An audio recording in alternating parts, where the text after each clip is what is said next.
We're here. Live. We are here. We are back, bro. Listen. Hey, Muller, shut your mouth, bro. We're here on time, bro. About how late do you reckon we'll be? Yeah. And they need to stop this day thing, bro. I'm here, bro. When it comes to you, exactly. I am never late, bro. So if settle down, bro. What? Talk to them, Trav. Settle down, bro. There's no I'm need, just saying, there's no need to be. Don't let them separate us, bro. Don't let them separate the team. Nah. I'm not even trying to let them separate the team, but I'm always like, Travis is like, I'm not late. It's the way Travis walks in, though, that I like. It's like he walks in like he's early, but it's not. I'll tell you, man, straight. Yeah, I say, look, I said to you, I'm gonna be here early, but I'm not, according to my time. But I'm on time for the show. Nah. We respect you guys. So we're gonna let everyone come in. The season festive greetings, man. There you go. This is that weird day where the teacher shows up on time, and then you realize, oh, that lateness ain't gonna run this week still.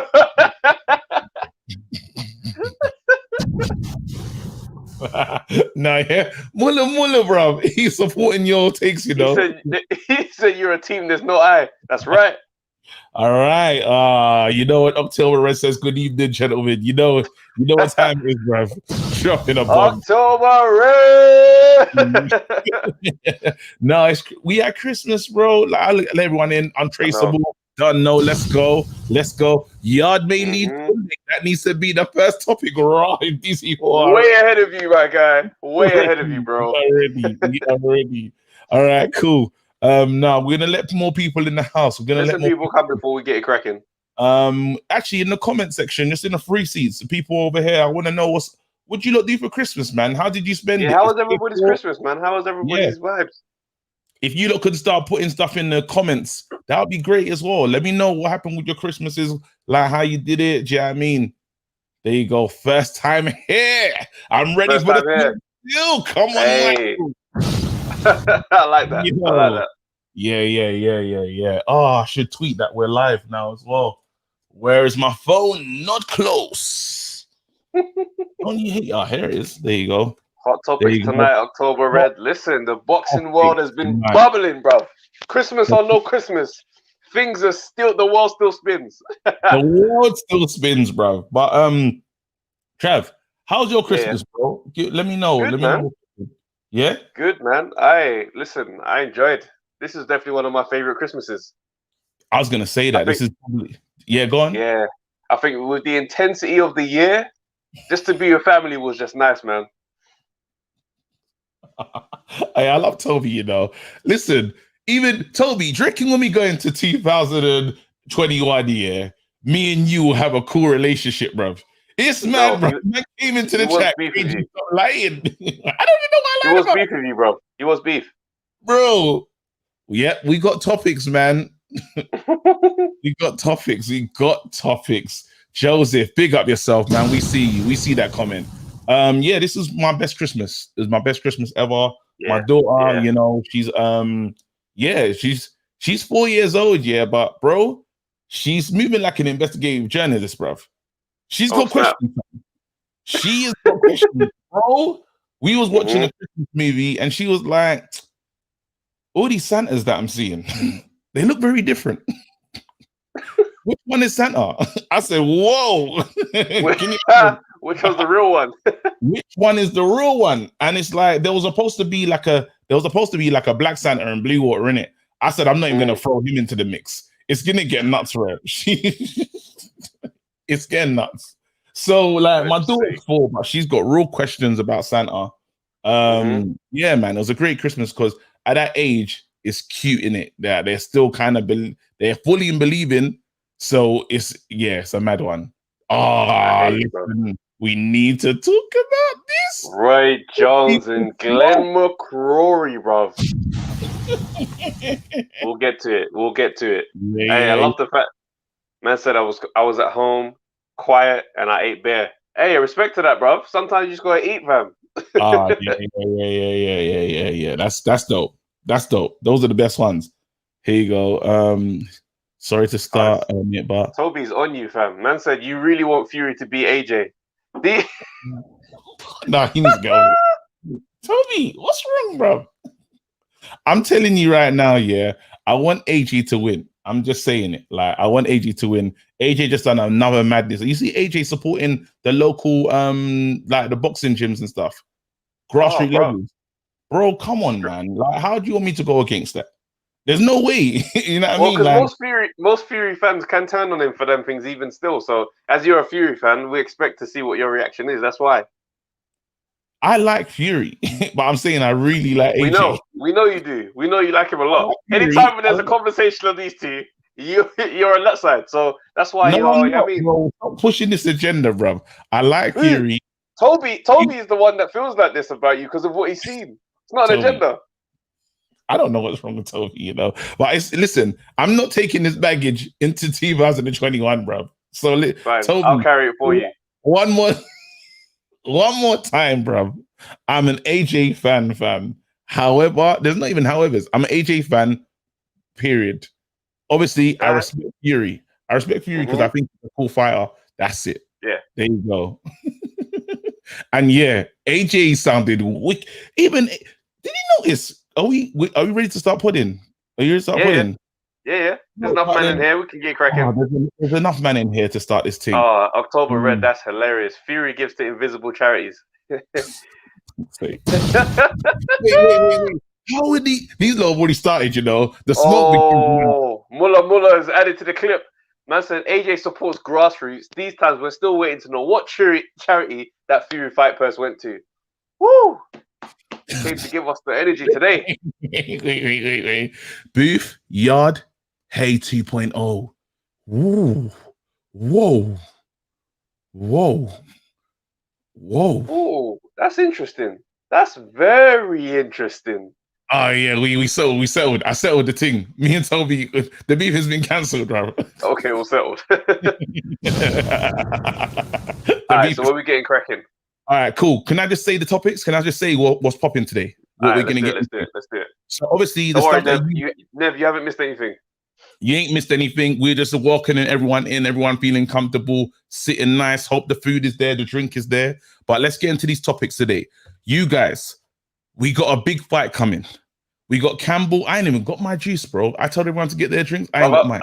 I'm ready twice. Oh, you got twice? Now I got to do something. Do you know what you can do, Christmas, bro? I've been selling up all Christmas.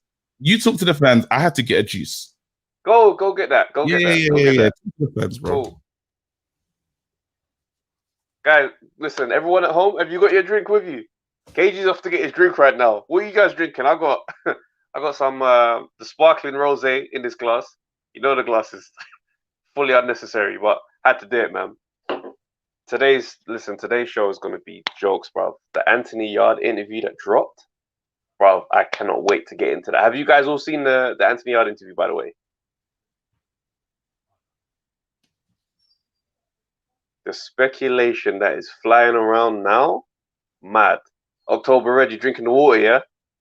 Even around Christmas, don't tell me you've only been drinking water this whole time. Young Yoda, big up yourself, bro. Let's Go Undefeated podcast. Stay for tuning in, my guy. Always A Red says White needs to fight Ortiz, Ruiz, or Hunter next, if no Povetkin. What, you don't think? What about a Dillian White and Wilder fight? Would we not be here for that? I feel like it could be a possibility as well. I don't know why I feel like that. Michaelo's on the super malt. Gavin's on tea. Tea, bro. Jeez. All right. Guinness punch. Okay, cool. It's on high feet. All right. Yo. You back, yeah? What you got, bro? You know me, Spice Rum, man. I was gonna do the Desi because you left the Desirano. You left that at my house still, but I just don't like that drink. I hate that, man. I hate that. I don't know why you like it so much. Like, you made me want to drink it, but then I'm like, no, it's just not great. I hate that, man. I hate that. All right, bro. Let's get it cracking, man. Let's go. So right now, Anthony Yarde interview. Come on. Anthony Yarde dropped his own. He dropped his own interview. All right. All right, cool. Wait. No, marinate. bro, it needs to marinate, yeah. But there's so much to discuss, yeah. I had to. It got so poignant. I had to take notes, bro. AY, that's what it says. On my notes, it says AY, discuss. Yeah. There you go. What is he gonna do? Yeah. Then the next one we got right now is I said it, Campbell Garcia. How do you call that fight? Where are you going? What do we do right now? Then we got Triple G. Have we put the respect on Triple G's name? Because as we did last week, and we spoke about cheating allegations from Canelo, and his only losses are to Canelo. And Triple G's just gone on and defended the belt, 21 times, bro. It's like, this is now more than Bernard Hopkins, bro. Do we need to respect this man? Do we need to put him in some level of Hall of Fame and just put more respect on his name? Do we need to? All right, cool. Wait, don't worry. You ain't gonna do it now. I'm just cooking, bro. I'm just creating a dish, bro. There you go. Then we got Glenn chatting, and Roy Jones down in Roy. We got to talk about that because that's a bit mad. And then I'm happy with that still. But bro, let's go. AY. Anthony Yarde. AY. Yeah. Lions in the camp. Yeah. Chief ambassador. My man dropped an interview on his own channel. Yeah. Boom. Out of nowhere. Changes. Let me not lie. I'll vex at you for not getting exclusive. Let me lie. I will vex at you for not getting exclusive. That's your guy. I don't know why you have the other man there with the green screen, but respect to him though. Respect to the other man. Yep. Respect to respect to him. Listen. No, I don't want to be petty. Respect to him in it. But I would love to have that. But he had his own. He didn't go on his own channel, bro. He didn't even let that be on his own thing. It was very much like, you know, when LeBron had the whole press conference to announce that he's taking his talents to South Beach. He's going to Miami. You had that kind of feeling about it still. This is mad. And you know why it's very technical when you say own, is there's already a channel that exists. There's already a channel within there's a channel within the community. Within their community, there's already a thing. Yeah? It was And he didn't go to that one. Nah, he said, I'm doing my own thing right now. Yeah? Okay. Cool. Okay. Now, in this interview, there was some interesting revelations that came out. I'm not gonna lie. Yes. I wasn't too sure what to expect. Yes. Yeah. I saw the trailer and I saw, are you gonna continue with Tunde? He's like, boom, cut to the next bit. I thought this has the feeling of potential clickbait. Yeah. Yeah. Then I watched the whole thing. I was like, okay, this could be interesting. What's your feeling? You know what? So I went in, I saw the trailer, and I said, potential clickbait. I said, bro, this is clickbait. I looked at the trailer. I'm just gonna say, but a lot was answered within that interview. A lot was answered, and my opinions towards Anthony Yarde has changed. They have changed by watching that interview. 100%. Like, for example, when you say that, go ahead. I feel like there was a conceit. You know, before it was all about robbery. This was a robbery. I can see that his stance has changed on that now. Yes. For me, that's one of the best things that came out of the interview. We're not, bro. This right now, this is like drinking port, fam. We're not gonna rush this thing. We're gonna take our time with it. Yeah. So here we go. The reason why I will say it's clickbait is their relationship is too great. Useless. Oh, sorry. Their relationship is too great. That's for another thing. Their relationship is so great, to do that move, to be like, is this the end of me and Tunde? I'm fade to black? Nah. We're not gonna disparage the relationship like that. Like, it's gotta be a nice way. Crazy. It's flagrant. That's like something that I would like to do. You know, when that like just read like, you know what I'm like quitting your job in the most flagrant way.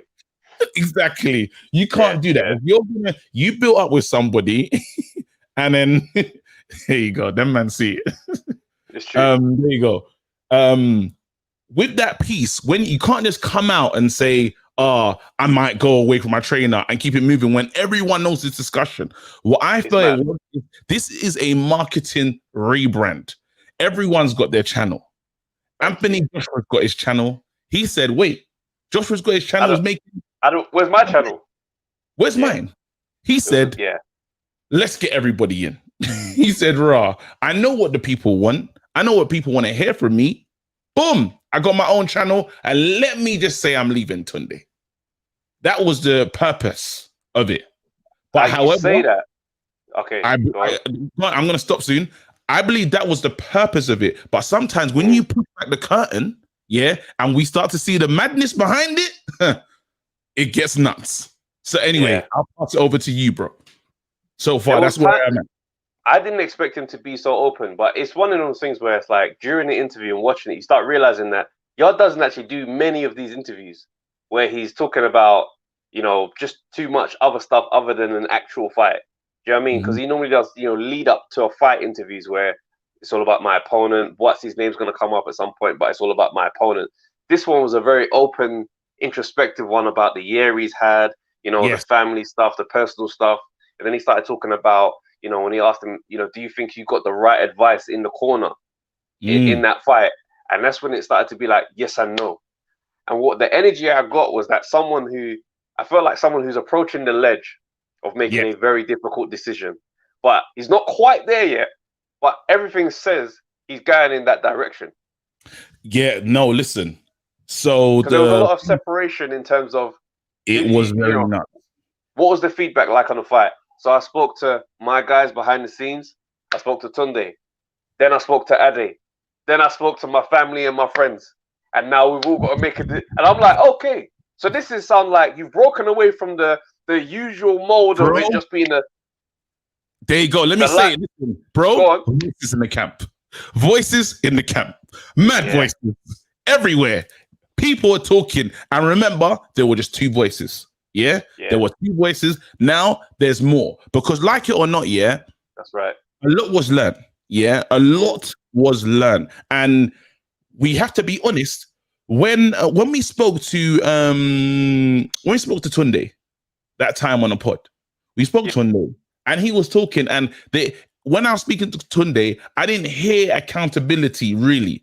When we spoke about Kovalev and all these other things that happened, I haven't heard, this was because of us or our side. I didn't hear that. However, what Yarde, when he opened the curtain, he said, listen, Tunde came and said to me, I made a mistake. I messed up. I was gassed. Yeah. That is, bro, I don't know if have you ever had a situation with your friend when your friend lets you down? Yeah. And you mark it. So it's not like. You don't address it.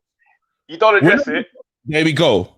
But I've marked it and I've said, that happened. You know what I mean? It's one of the ones where you go, I'm watching you, but it's not a big deal right now. It's not big enough of a deal for me to act on it today. Very good. There you go. Yeah. So what's happened is I've gone into a madness in Russia and listen to what he said. I'm dropping a bomb. Go. He says 99.9 fighters do not go to Russia and take that risk. It was risky. It was crazy. I'm kind of happy I did it. I'm like, should I have done it? All we can get out there is a knockout. They made a big decision. And remember what I said before we walked into this? I said, I don't know. Yes, he's good, but have we jumped too soon? Is this how you look after your main person? And I said, Frank, remember I blamed Frank. And Antonio said, rubbish. Remember, because I think, wait, who was it? Someone cussed me anyway. I said, this is crazy. You do not look, your main star, not like you're doing it in a place where we all know. We took him to Russia, where it's going to be hard to get the decision. And you're going to go having cold showers, bro. They weren't even getting the hot water in their facilities. Cold showers. But even on top of that, what's worse is there's ways that you look after your talent. You know, you're going to fight a person has been in a lot of fights. You can almost, I don't want to be rude and call Kovalev a journeyman, but he's got a lot of miles on the clock. So really and truly, it's going to be a long fight. You know, it's going to be a fight. Probably it's not going to be ended in the first 4 rounds with Kovalev. The thing is, Go ahead. I'm not necessarily on. I just saw a comment from Andrew Slim. He said, I don't know why all the talk is about removing Tunde. You just add to what you've got. I hear that. And that's what I thought was going to be happening. Because after a while, you start looking at the relationship, and it's quite clear that their relationship is deep. That's what the conflict Yes. is. Do you know what I mean? I think if they were just cold and it wasn't necessarily a tight relationship that it is, it'd be a case of, okay, I've lost another one. You're gonna go. It's just simple maths. Clearly, the waters are muddy, and that's what the conflict is about. But I think where I thought that was off the table, that interview has kind of let all the fans now believe it's back on the table, because when he says to him, "Are you still gonna go forward next year with Tunde as your trainer?" Well, I'm gonna go through it as I said, and then I'm gonna release a statement. That doesn't sound like someone is sure. That's now 50-50. So that's why the conversation is now back onto, is he gonna continue with Tunde or not? There you go. You see what I'm saying? Because there you go. Go on. No. So I like what you're cooking. Okay, yeah. Because you know, Dudley's comment right now, he said he's big on loyalty. He's only had 2 coaches, his amateur trainer and then his pro trainer. So he's giving you markers of his personality type, and it's quite clear to see because he doesn't seem to have entertained any of the criticisms. Do you see what I'm saying? He hasn't even entertained the criticisms about Tunde. He's just kept it one track mind, the focus, lines in the camp. This is our thing. We're going to figure it out. Now, that perspective seems to have opened up a little bit.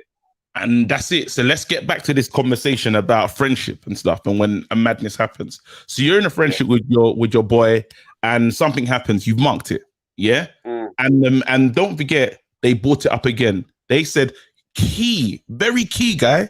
They said competitive sparring, because you said what part is true about the? He said we don't have enough competitive sparring. That's what came out. We spar because look, I get bruised and stuff. When we talk about competitive sparring, I'm not having that. Now, you can't be. He mentioned the names he was sparring with once upon a time. He said Eubank Jr., James DeGale, and a few others. He goes, those are just the guys that you will know off the top. Yes. So that means he was sparring bruisers and real fighters all the time at that level. And it sounds like now the quality of sparring has dipped considerably. Yes. To the point where now, because before he used to be on side with that logic. He used to be out here in the interviews and saying, people don't realize that when you spar all the time heavy, you put a lot of miles on the clock. You don't have a long career. It's not about all that extra mileage and the wear and tear. Now he's saying against that talk, he's now going, bruv, I need to be sparring real man if I'm going to be improving and stepping up in levels. He's now looking at the old formula and wiping the board. Because here I am sitting with 2 losses on my record that I didn't need to have. There you go. So there you go. That's a bomb. Before we get into it, just want to big up another boxing podcast right now. Pull No Punches. Rate them. You know what I mean? Shout out to you, man. Obviously, us, man, how we work is collaborative, fam. If you got your thing, promote over here, fam. We will rate your thing anyway. Even go 100%. Support October Red. Anyone that's doing EJ, everyone that's doing their thing, bro, we will support the thing, fam. Anyway, let's read this. I rate and still like Yarde, despite the Arthur carry-on, but I'll blame him if he doesn't make changes. He takes the blame from this point on. Very good comment. So this is why we're very fair comment. Where we are now. So, as you said, Travis, he's had 2 losses that he didn't need to happen. And the first one, remember when I said he marked it mentally about Kovalev? Then it's the loss number 2. So what he's done, remember, he was very flagrant post fight against Linden. Yeah, he's come back and he's looked at it and said, listen, it wasn't a robbery. And 2, this fight was closer than we thought it was. Yes, there was punches that were missed. The angles weren't helping him and stuff like that. However, this wasn't remember, everyone was telling me, I remember arguing people. I said, "Bro, no, Linden won this fight." And then, what's great is he's finally saying, yo, this is a close fight. So now, the greatest thing I got from him, and what I will give Anthony our respect for, is when you're not delusional, when you can take accountability and responsibility and say, listen, I'm involved in why I lost. That lets me know you're going to grow. I felt like he would have. I just watching the reaction, I could see like he's a highly competitive guy. He was in a tough fight. It was a close fight. Got to the end and didn't get the result. That reaction was genuinely the overspill of all that competitive energy. Some fighters snap and they immediately get into that humble space immediately. Some guys, it takes a while. That's why I wasn't too on the thing of delusion when after that reaction to the fight. You're frustrated. It is what it is. it's just one of them things where it's like it's a spur of the moment. When you calm down and you start to watch it back, you know what I mean? You start to dilute that frustration. You start to understand and see a bit more clearly. So I wasn't necessarily on this train of him being deluded. Wait, this comment is really funny, by the way. Bugsy Malone dissed to Yarde in the new music video had Arthur. He made him rethink the whole situation. Made Yarde saying the Bugsy Malone doing the madness. Bro. Made him. Are you with me? I saw that still. It's one of the ones you just like, you just have to let them get your shots off. This is your moment, innit? Enjoy your moment, bro. There you go. There you go. I like this. But now let's move the conversation forward. So now I haven't had competitive sparring, and what's defeated me? The same thing that defeated me before is the jab. The same jab that I saw in Russia, I now seen the same jab again off the canvas. Pick them up as well. Big up yourselves. Love, bro. Jab again, I've seen from Lyndon Arthur, someone that is supposed to be not on my level. No disrespect to Lyndon, but someone that I was supposed to be more superior to. Are you with me? So now he's saying, before I marked it before, but now this is now come to the forefront. Because let's say you've done a madness with our friendship, but however you done a madness again. That's what I'm saying. This is real now. The second strike is going to have you thinking something needs to be different. Because now, even the language he's using when he says, this is about my career. This is about careers. Money is not going to be the thing that makes a fighter say, yeah, my career was successful. I'm dropping. They're going to be looking at their record and the things they've done and the things they achieved. That's going to be their markers as fighters. Because, Thank you very much. And one thing we have to understand, fighters are not normal people. They are not normal people. They're not every single, like a lot of these fighters, they talk about money, but they're not trying to couple that big money with losing because they can be journeymen. Journeymen, they eat okay. They do all right if that's what all it's about for you. So that's why I'm like, nah, winning is important. I think now he's starting to look at his career and he's thinking, yo, I have to get this right. Because the fact is, the trainer will be able to train someone else. The whole entourage can be someone else's entourage. But when the fighter's moment is gone, it's gone. There we go. So then we move into where we are. We move into where we are today. And let's have common sense. One thing that we're not taking into consideration is we haven't mentioned Eddie Hearn once in this conversation. Now, that's a spanner in the works. At some point, let's say, because this is a theory. I'm speculating because why not? This is what we do here. Eddie Hearn saw what happened in that fight. And if I'm smart, if I'm a businessman, I will look at that and say, yo, mismanagement at the highest level. You got one of the greatest commodities. Not only have you had him fighting in Russia, but everything doesn't look good here. Everything's not right. Now, and just to see the power of what Eddie Hearn can do, I don't know, no one, shout out to my brother-in-law Toyin for this one. He sent me a clip of Canelo talking about Eddie Hearn. And Canelo comes out and says, listen, of all my years fighting, because Eddie Hearn, he was with Golden Boy before, all my years fighting, I felt like I made it, when I walked out in my last fight, and I'm with Eddie all the way. He said the Marriott, just how he made him feel. He said he felt like he made it. Now, a lot of boxers, Billy Joe Saunders left BT and went over to Eddie Hearn. So I'm saying to you right now, that let's say a conversation hasn't been had before this interview. Please believe, a conversation has happened now. Eddie Hearn has to be on the phone and say, listen, I get your situation. Then he's not a good businessman. Eddie Hearn called Logan Paul and KSI. He missed the first YouTube thing. He said the second one, we're not missing this because it's business. You know what I mean? And if you sound like you're about to do if you sound like you're about to change things, I know, like I'm a big Boatsy fan, but I'll be honest and say the stock of Anthony Yarde is higher than Boatsy's. It's not being a snake or nothing. You think even still? Of course. Because no, I'm just saying, if he was to switch, because Anthony Yarde is at Anthony Yarde is at Matchroom. Matchroom. There you go. If he went over, it's different. I'm saying, like now, it's not. We're still talking about Anthony Yarde. That means he's somebody. Like, still, it's relevant. You know what I mean? He's it hasn't become the Lyndon Arthur show, even still, as much as people still talking about him. So he's somebody. Now, it don't matter if Lyndon's with Matchroom, bro. It doesn't matter. I'm telling you. There's a lot of guys with Matchroom that don't get things happening. Go down like Eddie Hearn is a businessman, yeah? And he looks over there and says, those are raw numbers. I need the next guy.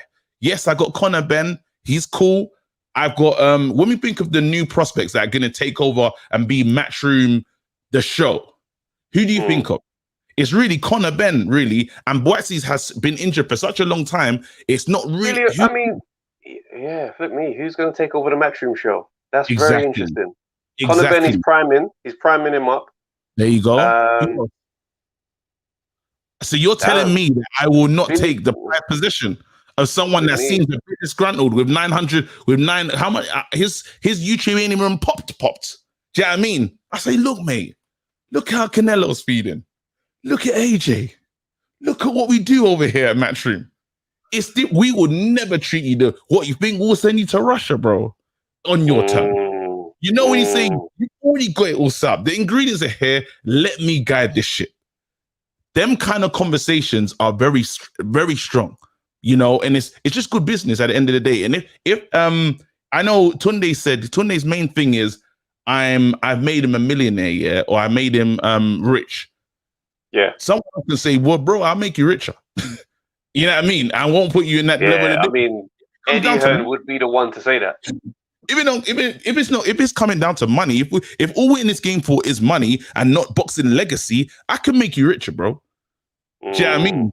There you go. So this is just all I'm saying is real conversations are happening behind us.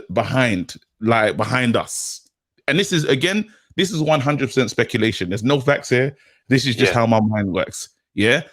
I think now having to have real, because when you lose, you need to go back to the family and discuss. When we lost, and also what's interesting, is that when a fighter loses, they tend to go right back to the beginning. And there was a lot of talk about his amateur career, which is it's not a regular thing where he spoke about, you know, having that, you know, that kind of mindset switch where it's like, you know, the trainer saying to him they had a bit of a fallout, and he's like, look, you're not going to be able to knock everybody out, or some type of fallout, and he said, look, I swear to you, I'm going to knock everybody out, because he's felt that feeling before of losing when he should have won. So that has awoken the part of him that's so fired up now, because now he's thinking, I can't ever have this feeling again as a professional. I can't. And the Kovalev was different. It's new level. You shot your load. You paid the price afterwards. It was just what it was. This time round, this one stings, because in his mind, going into the fight, there was no chance he could have lost. When he lost, it was still the disbelief that this actually happened. And it's only now sunk in and landed. And now he's just like, wait a minute. This can never happen again. There you go. But then the only issue, and why I said that it felt like a marketing ploy, yes, he's taking risk. This is what's going to come from this thing. This is how I see it anyway in my head. I believe that he ain't really going to add to his team. He's got a YouTube channel, which is brilliant. Love to see everyone taking control of their own thing. Yeah. You know, he's got that. Fantastic. Then he mentioned beast mode. Yeah. All that's going to happen, really, this is it. All that's going to happen is they're going to have more competitive sparring, and he's going to fight to knock people out. That's what I got from the interview. Like, him and Tunde's relationship is not changing. Now, they can't afford any more. I wouldn't rule it out. I wouldn't rule out the change. I really don't. Something about this seems different. Rule it out, Trav. He's not. No. I don't rule it out because of what it looked like to me. Do you know what I mean? What it looked like on that video was someone who was wrestling with a decision that they've maybe already made. Yeah? Like, you know, that late stage of a relationship, and you're trying to talk as if you're trying to resolve things, but in the back of your mind, you're like, I don't really want to fix this. So when it comes to looking for resolutions, you're umming and ahhing, because you can't really say, you're not there yet. You're not out the door just yet, but you're on your way. That's the energy that I picked up of this. And that's what everybody else is now speculating, for them to think that Tunde is now a potential movement gonna take place. Because before, it was not that talk. And bear in mind, we were only hearing from Tunde. Do you know what, mate? So let's play around then. I actually look at Dudley said it straight. Dudley said he mentioned his pad man too. Everybody was. Do you know what I mean? Everybody seemed to be brought into a convo. Do you know what I mean? Put it this way: you talk to me about my family, I'm using we's and us. We're gonna decide. Da da da da. But if you're talking about someone and it's like now it's not so close, and I'm like, well, they're over there, they're over there. I need to have a convo with that man and that one and this one and this one, and then I'll make a decision once I've had all the facts. That sounds like someone who's surveying the damage. That's very real. And you know what's so funny? Like, when you obviously he's had bereavement, yeah. So I've lost, I've lost family in it. Lost my mom, even lost my grandma, even during this recent lockdown. And you do a funny thing when you're going through it. You don't even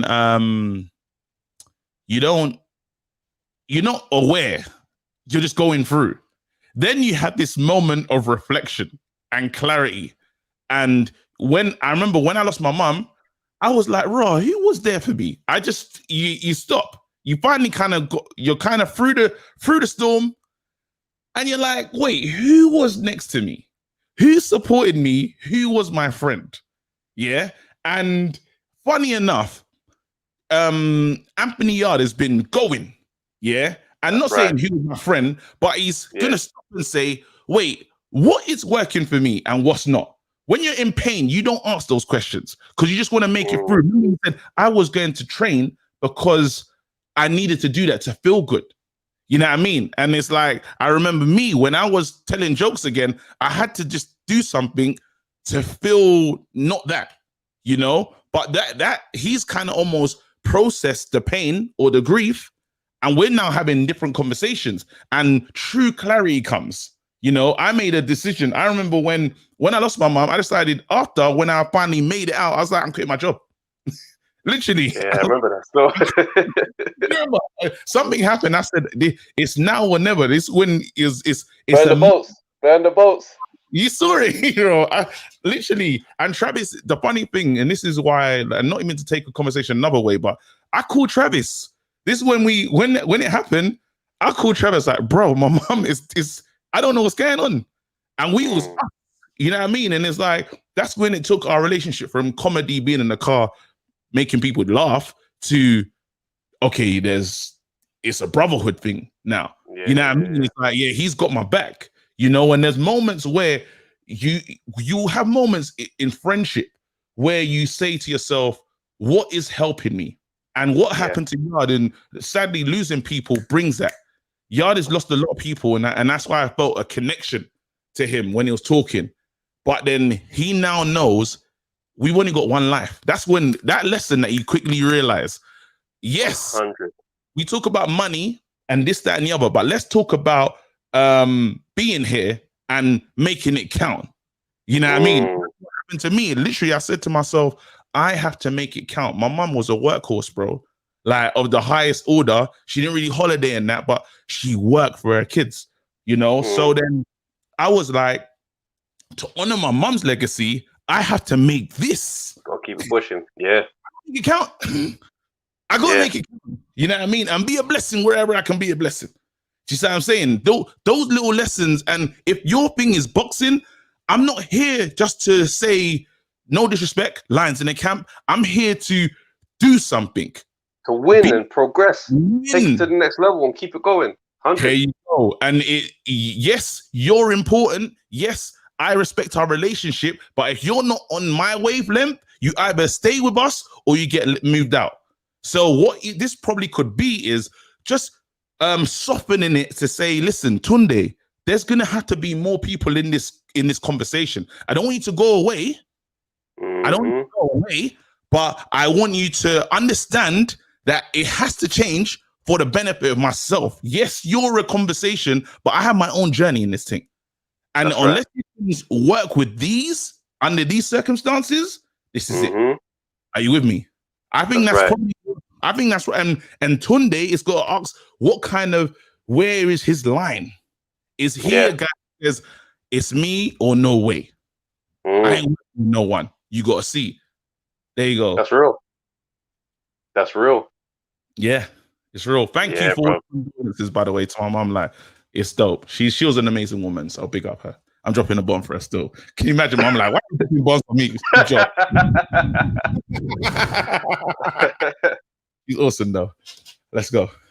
But that was real, and I think now we wait to see how this thing plays out, because there's a couple days time before the new year. Curious to see what this statement says. Yeah. It's gonna listen. If he just says nothing's wrong, bro, land to the camp. Let's keep going. I will be back to my anger, you know. Oh, because obviously we want to open the phone line scene, but we're still podding. We're still doing our pod first, and then we're gonna. I didn't know it was gonna take us that long, but we had to get into it.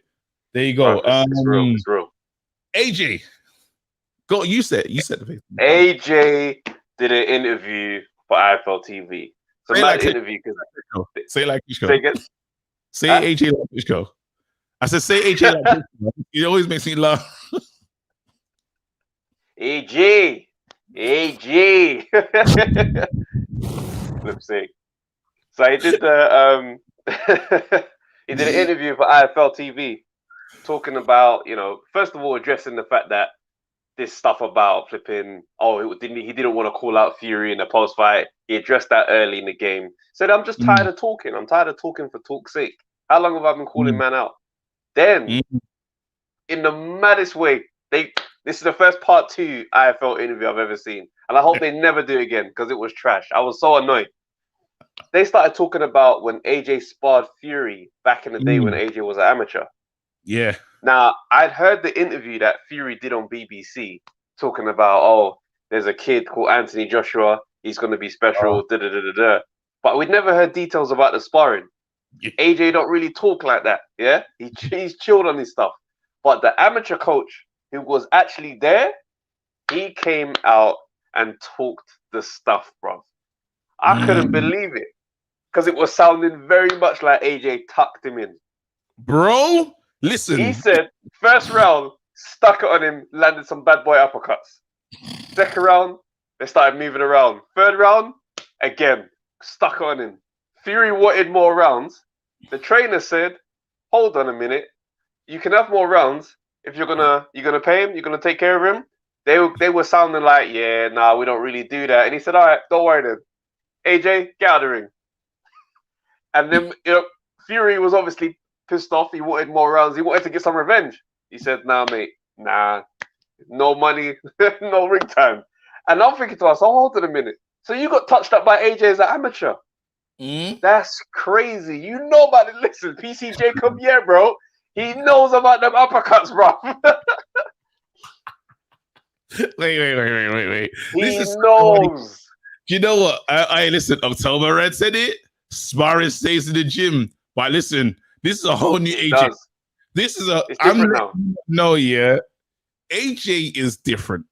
I don't know what's happened. That Black Lives Matter march was the greatest thing that could have happened to AJ. And venom that came from it, I'm being real now. Whatever came from it, he said, okay.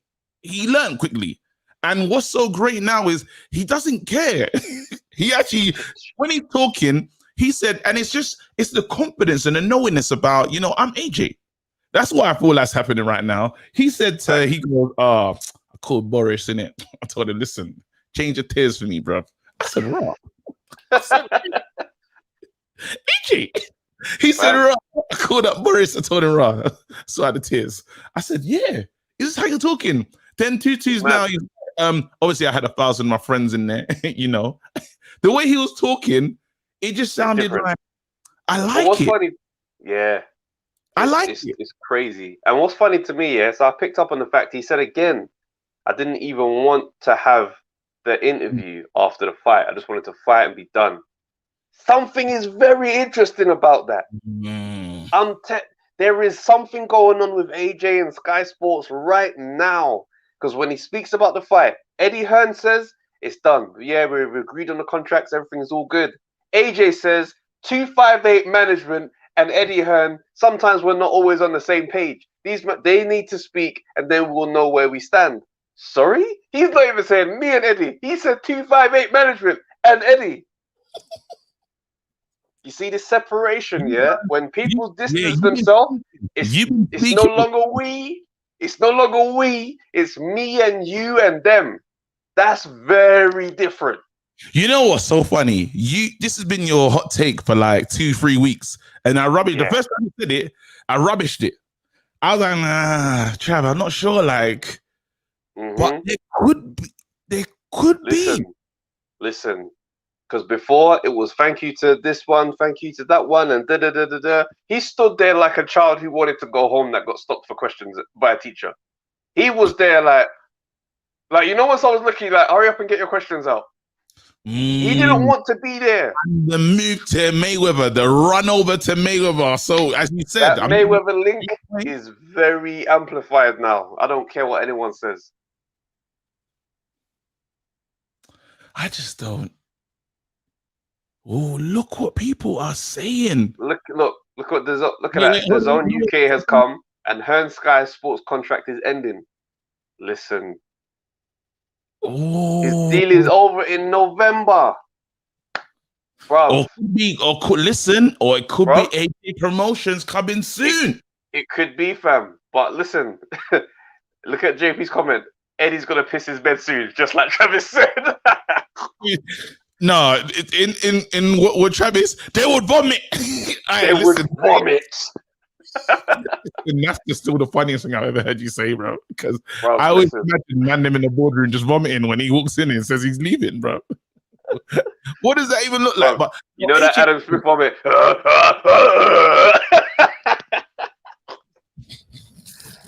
the whole thing, bro. Mayweather is not showing. Oh, could this be the vomit? To upset the vomit division.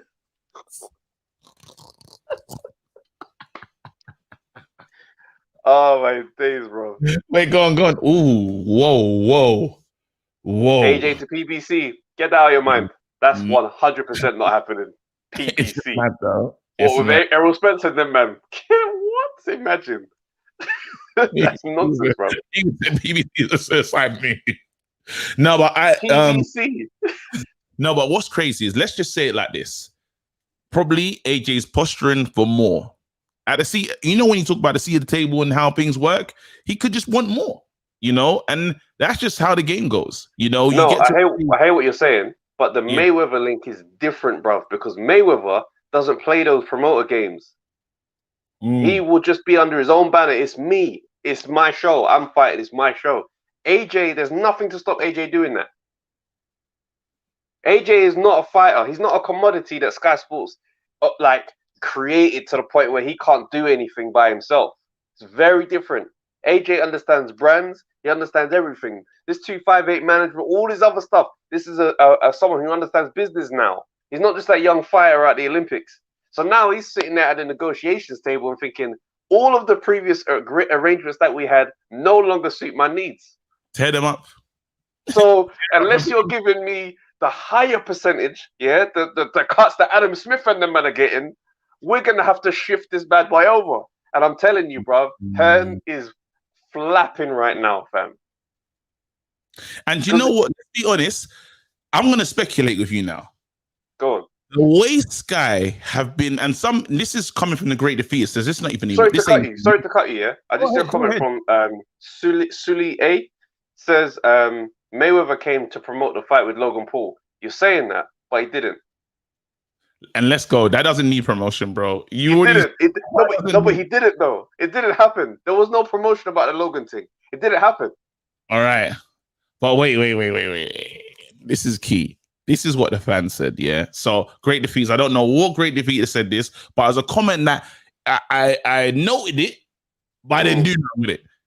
They said, the way Sky Sports keep showing Fury and always putting Fury on their platform a lot, even in a positive light, it's a bit weird considering he's a BT fighter and they have AJ. You know that thing of, wait, just imagine, this is my home, but in my home, they're talking about my man. You got pictures of him on the wall. It's looking crazy. Wait, what are you not doing here? This is my house. Are you seeing what I'm saying? One of the great people said that, and I never took that in. But there's at the end of the day, we're talking about celebrities and feelings and facts and just egos. Yeah. Yeah. It's my house. When we're in my house, this is how it works. Yeah. I don't want to hear you talking about it's like 50 Cent ain't walking into a place and they're playing Ja Rule music, bro. Do you know what I mean? Yeah. But I'm seeing you lot. Why am I keep seeing Fury everywhere? Yeah. And you keep seeing Fury this on Sky Sports, and it doesn't make any sense. Shout out the Great Defeaters, bro. I missed that one. Yo, Sky. Ooh, Trey, I wasn't ready for that one there still. Trey wants all the smoke with Sky, boy. Oh, Trey ain't playing. Trey wants all the smoke. He says Sky Sports racial underlying narratives are coming. Wow. Oh, bro. Trey, remember it was Monday. It's mad, yeah? It's mad. Because Carl Froch is probably the main one that started this conversation about AJ not calling out Fury. Despite him fully saying his name. If it has to be Fury, let it be Fury. I just want the belts. Like, that's what I found funny, because it's like, this narrative came from Sky Sports analysts. You don't get that type of bias towards Fury on a BT Sports show. There's a lot of stuff happening in the background. I'm certain of it, bro. Yeah, that's why them 258 conversations start to get louder. 258, bro. 258. Not chase it. He said 01600. All smoke needed. All right, bro. It's time.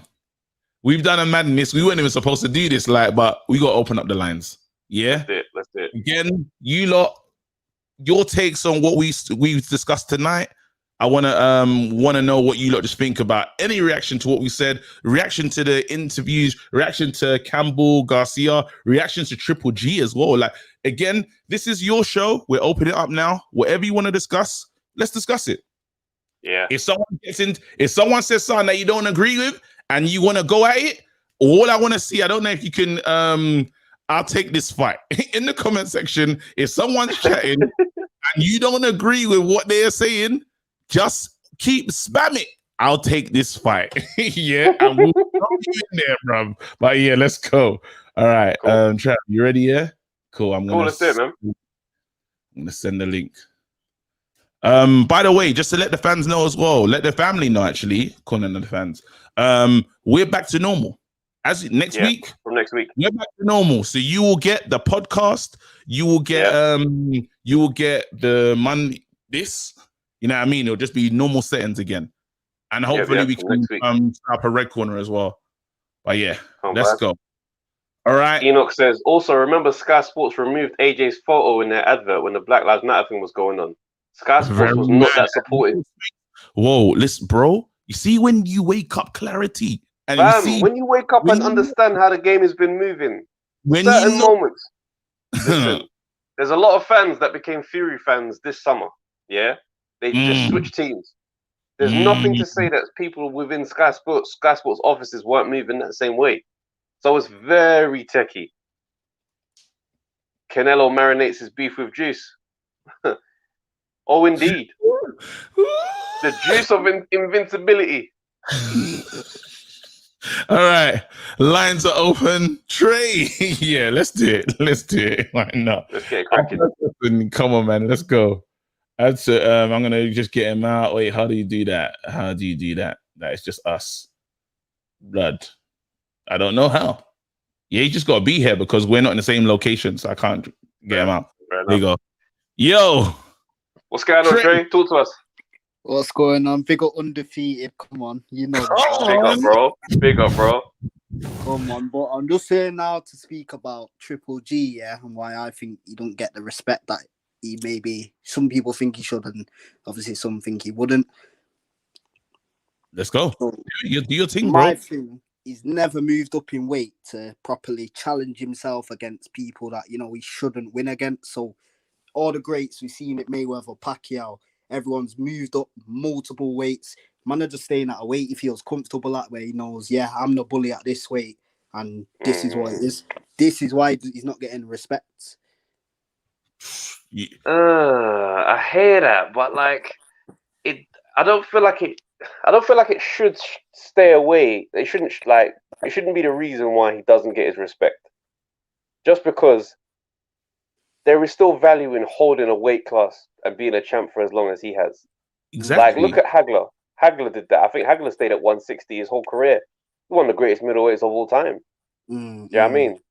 So it's like, I don't really feel like that's the reason. I think, personally, I just don't think he's been able to become a star.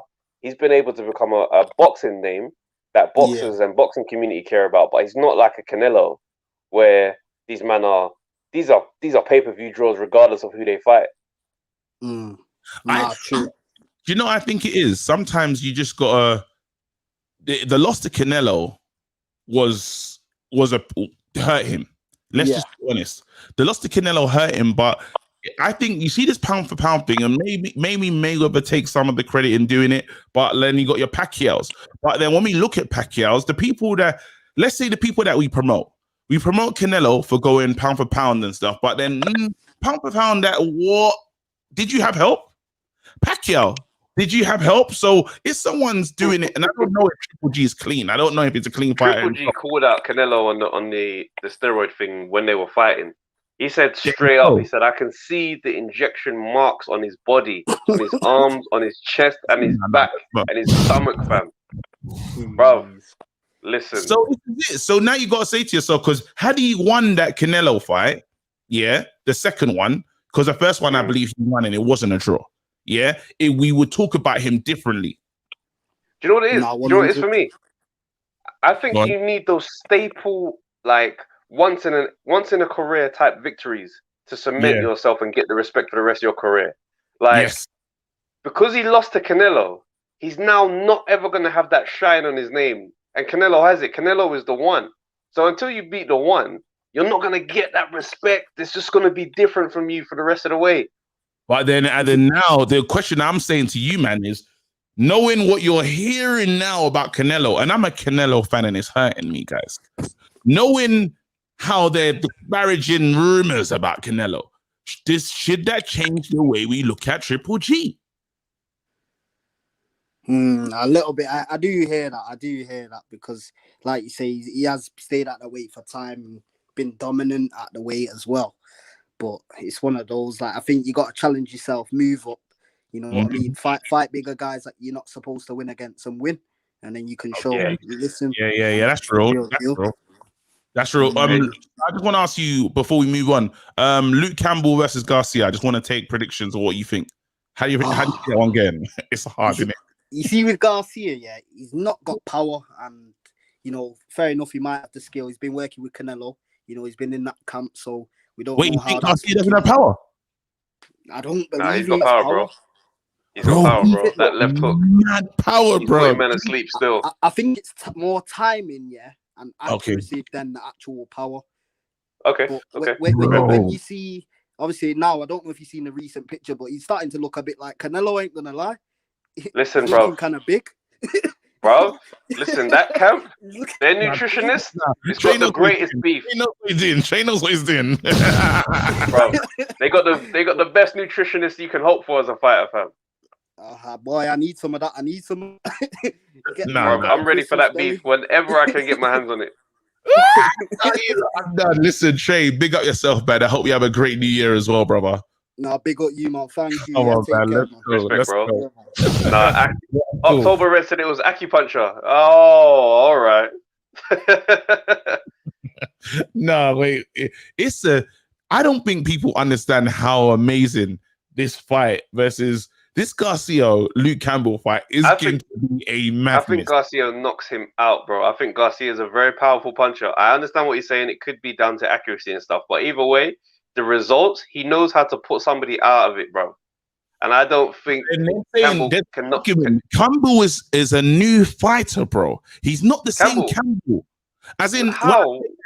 When I said that he's been to a mountaintop, he's had certain fights, where he's been tried and tested, is what I'm saying. So he's coming in that thing with an education of, I've been to certain places. I understand. Linares. I understand what you're saying, but no. Wait, so you're getting all the way, it's just Garcia? Do you know what it is? Garcia is a special fighter. He's one of All those right. guys that's on their way to the high peaks and valleys of boxing. All right, Campbell cool. is not. The only thing Campbell is banking on in this fight is that it's too early for Garcia. And those are not good things to bank on, bro. No, people are taking the piss. People, I don't like what you're doing with Canelo's name, you know. What? Andy Ruiz Jr. has lost a lot of weight as well. Hashtag Fam, Canelo. he's gonna have a 6-pack. He's gonna be shredded in his next fight, bro. That camp has got dodgy things going on, bro, and one day it's gonna come out. Canelo is walking through, bro. I'm telling you right now, yeah. Canelo, Lawrence Okoli. Canelo, Lawrence Okoli. Let's set that fight up. He's gonna walk Okoli down for 12.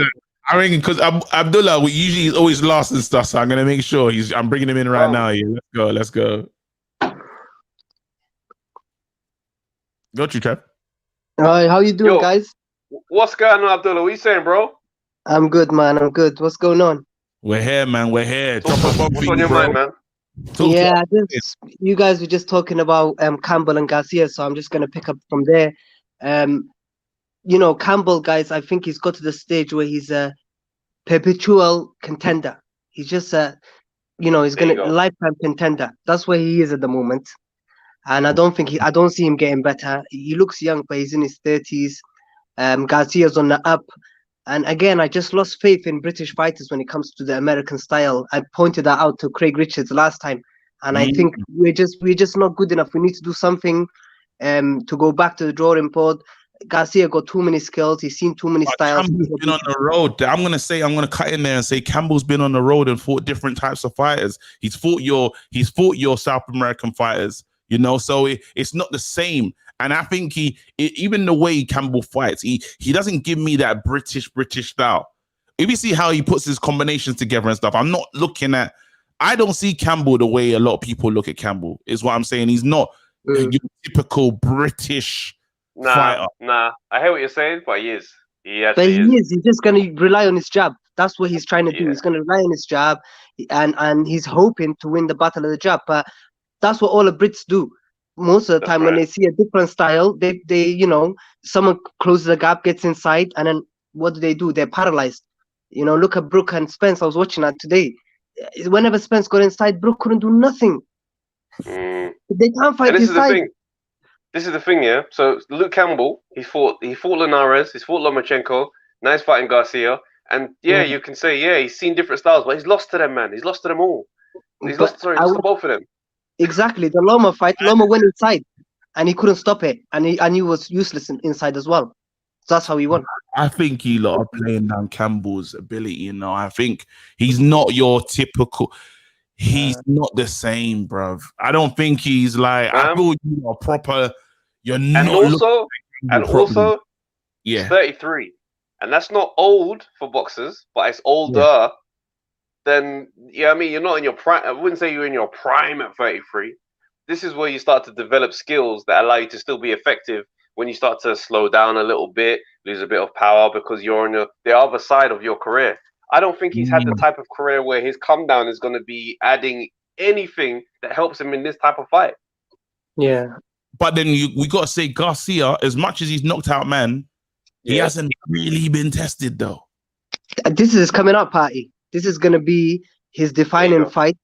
And then now we will have a situation where Teofimo beat pound for pound guy, and Ryan beat the next best thing. Tank. I don't really rate the Leo Santa Cruz win because Leo Santa Cruz came up 2 weight classes, and Tank went down to meet him. So, but still, he got a name. Haney is just way behind at the moment. Haney's a special fire as well, though. Wait, hold on. Haney's solid though. Abdullah, someone's coming for your neck just a little bit. It's not like he wants all out scrap, but he said this because you've said this a few times. He said, I hate that narrative of British styles being inferior to American styles. People act like any American can beat European fighters. No, of course not. We're talking about the top class, higher echelons. The Americans, generally speaking, will get the better of a Brit. Mexicans definitely get the better of Brits. How many Mexicans have we seen look at Charlie Edwards. They both in an unheralded Mexican put a beating on him. He lost his belt. He went on his knee, everything, and in the end, it was a disqualification. That's how desperate he was, you know. And he ran out of there. He went up another weight class.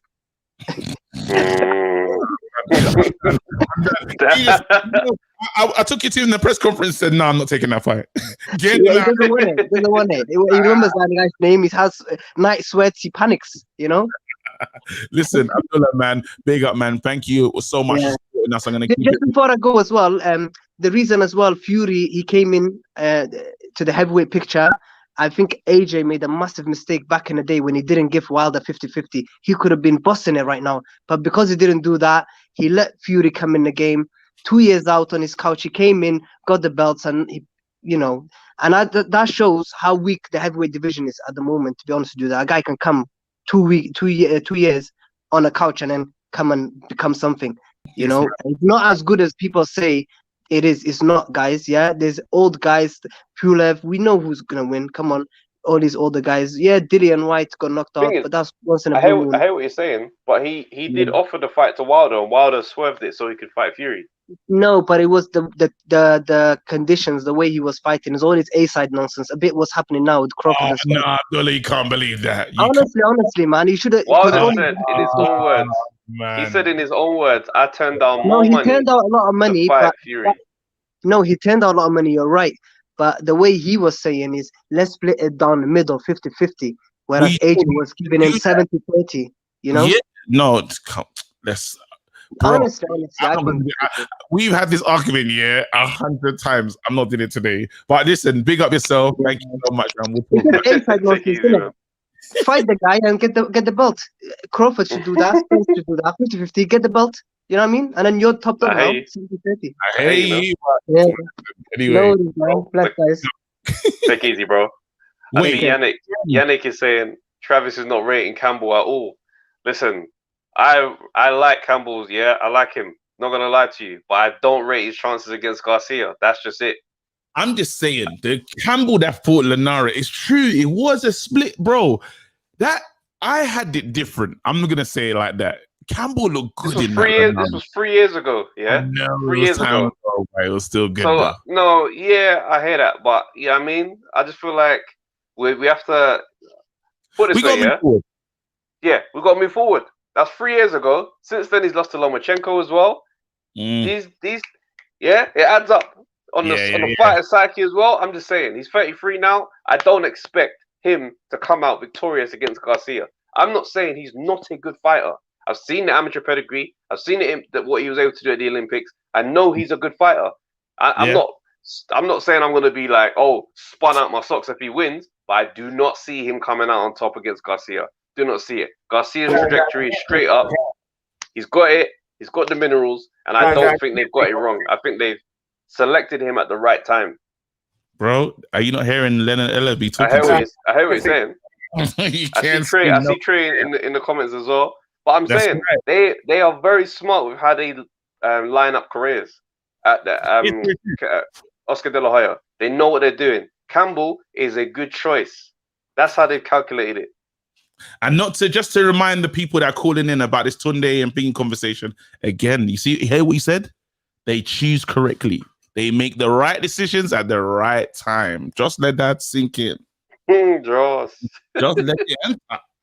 All right, cool. I'm gonna bring in a new caller. Still, I don't think we've spoken to him. Mo Boxing, let's go. Yo, Mo Boxing, you're live. Wagwan. He wasn't ready. Stage fright. You can't have stage fright. It can't be. You can't have boxing in your name and have stage fright. Unless he's that good. He's that boxer that I can't stand. Really tall, doesn't use any of his powers. Fury. No, man, the total letdown. Price. Price. You're moving like Price. Listen, Mo Boxing, please do something, bro. Nah, bro, I'm not. Did I? Oh shit, guys! I had my mic off. I didn't know. I had it locked. I was talking for this whole time. He was moving like funny. Bro, we could not hear you. Bro, my bad. Sorry, guys. Listen, let's just continue from where Abdul came in. I just came online right now and started watching the show. Okay. But about Abdul saying that the heavyweight division is at a low level, Yes. and saying that British fighters always get beaten by the top level American fighters, right? And he said a couple of things. Campbell doesn't stand a chance, or let me not say that, because I didn't hear him say that exactly, but he was insinuating that Campbell's not going to beat Garcia, which I disagree with. I'll come to that in a minute. And that Kell Brook, when Spence got on the inside, didn't know what to do. Well, that's not Kell Brook's style. He's not an inside fighter. At distance, what was Earl Spence doing? He was losing that fight at distance as well. So it's everyone has their wheelhouse, you know, where they're strong at. You know, Derek Chisora is not going to be like Muhammad Ali on the back foot, sticking a jab out, you know, bouncing on his toes. Do you know what I mean? Everyone has their own skill set and their attributes and their own style and their own strengths and weaknesses. Yeah.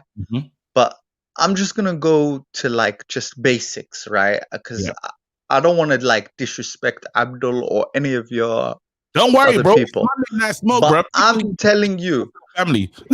I might have egg on my face, but I don't see any chance of that young buck Ryan Garcia winning against Luke Campbell. There's no chance. I'll tell you right now. Zero chance. Zero. Zero. Listen, I don't know. Is this the first time? Let me back it. Right? Go nowhere. Wait, I need you to wait. Hold on 1 second. Because it sounds like how we got this thing called Monday Night Smoke. I don't know if you have you been on this platform before? I've only had one call before, and I've not been about smoke, to be honest. I'm not even gonna be like on the level to try to disrespect the guy and win an argument in 1 second. I just want you to see from my point of view for 1 second. You don't want to fight. Cool. Say that. Go ahead. Yeah, exactly. I don't want to fight. Cool. But who has Ryan Garcia beaten? I'll wait. See, this is the thing, yeah. Whilst he doesn't have those names on his CV, let me give you a like football analogy. Let me give you a football analogy. You remember Ian Wright? Yeah, good footballer, right? Yeah, one of Arsenal's top goal scorers, second top goal scorer. Yeah, his son or his adopted son, Sean Wright Phillips, good footballer at Man City, got the England call up, and had a bit of pace, youth, etc. Right? This is where I'm saying bright prospect at the beginning, yeah? Yeah. Other than hitting the ball in front of a player and running and beating a man with pace, he didn't really have much. He didn't have a cross. He didn't have a finish. He didn't have like a through ball. Nothing. He didn't even have a left foot, right? That's Ryan Garcia for you. That's Ryan Garcia. There's nothing he's got other than athleticism. What I'm hearing, he hasn't even ever gone. Enough, bro. No.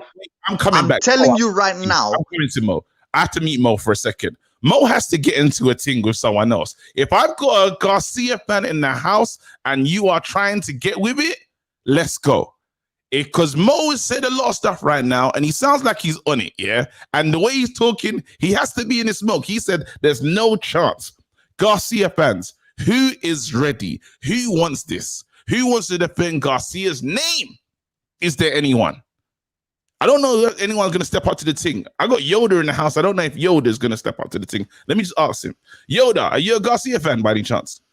Wait a second. Sorry, guys. I had to put the phone's up. Yoda.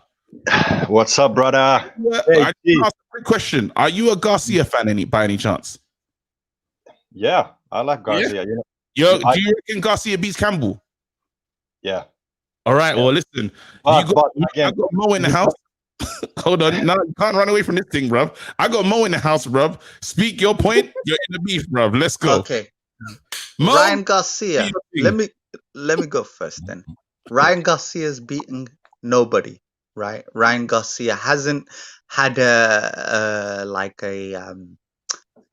amateur career of any note, right? He drops He has decent power, fast hands, but who has he knocked out? What has he done? And he's getting a lot of hype.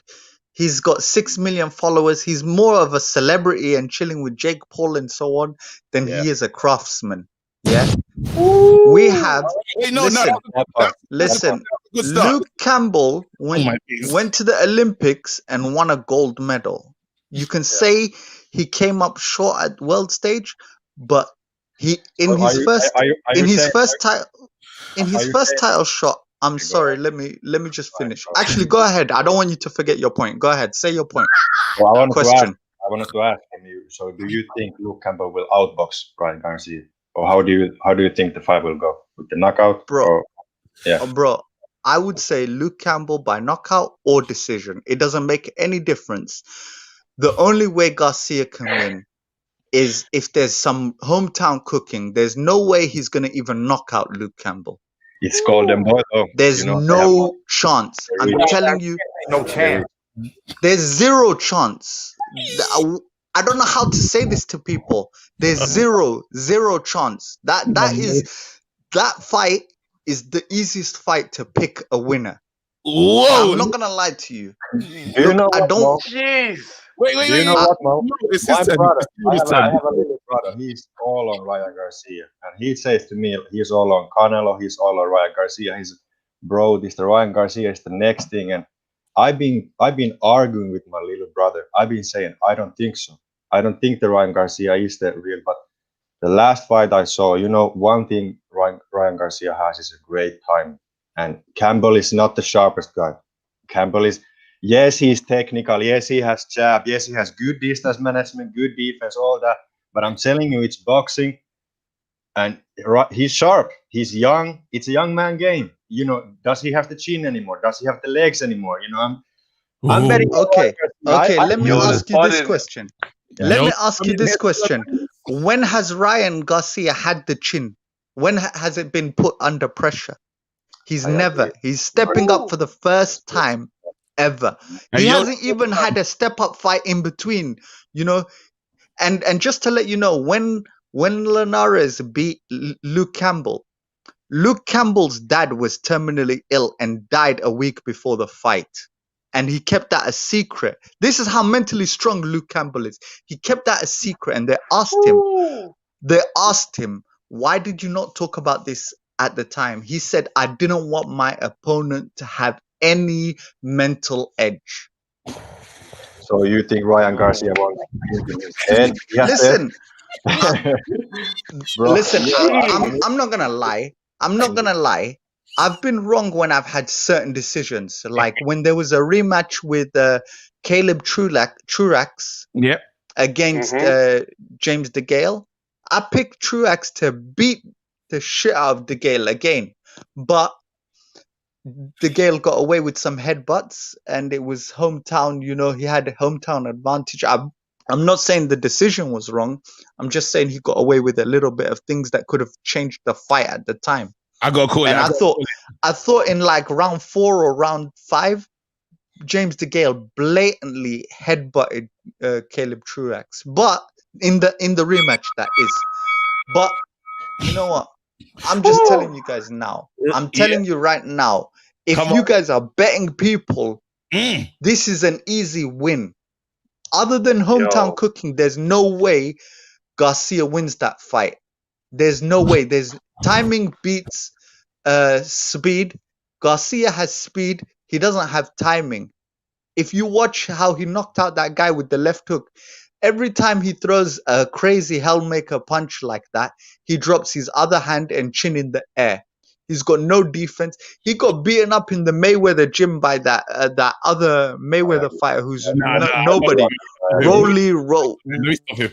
I gotta stop him. Listen, that was the fight's over. What a fight! First fight debut, bro. I gotta go to Undefeated podcast.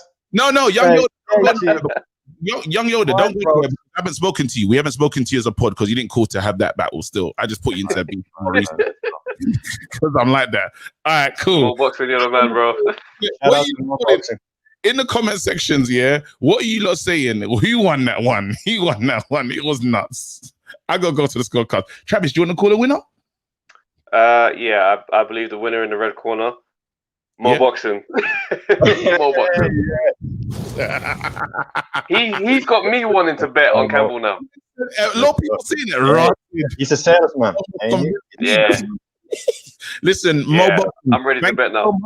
Make sure you do call in. Please call in on Monday if he gets the win. If he doesn't, you still need to call in, bro, because we all have this humble pie, bro. Everyone's had to have it, so it is what it is. But yeah, we'll speak to you soon, bro. Big up yourself. Let's go. Let's speak to Young Yo. That was bad. I put Yo for no reason. Someone said split decision.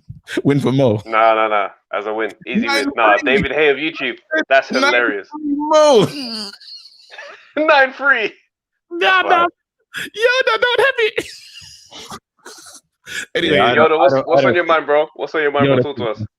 Well, honestly, I've been on my mind is the AJ Fury. But what you want to talk about, you can talk. No, go for it, man. AJ Fury, what's on your mind? It will not happen. I don't think it will happen. Yeah, I don't think it will happen. Man, Fury talking crazy like 500.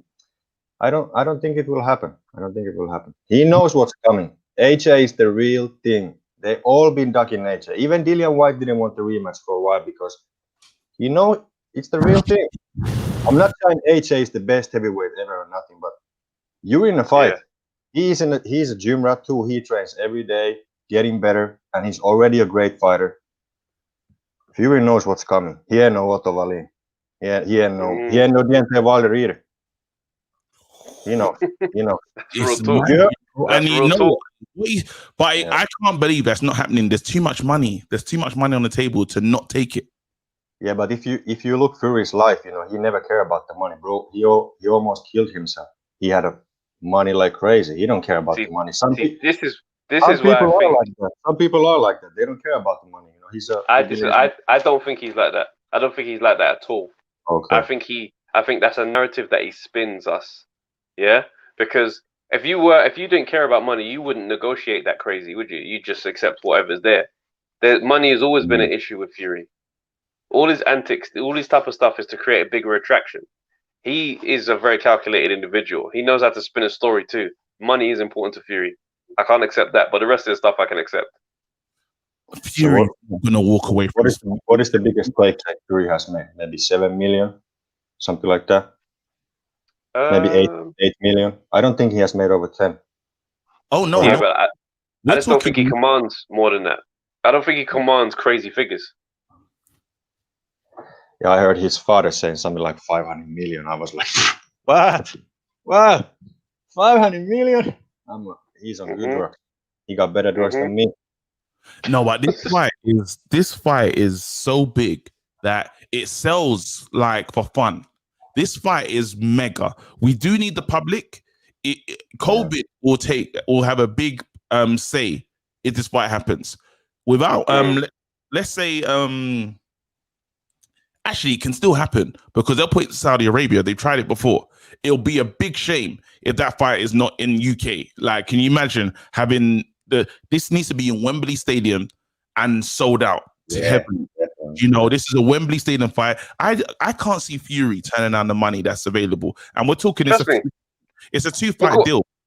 Look what everyone's saying. They're saying Fury came back for the money. Do you know what I mean? Fury went on WWE. You can't tell me it's not about money. That's from Michael Lowe.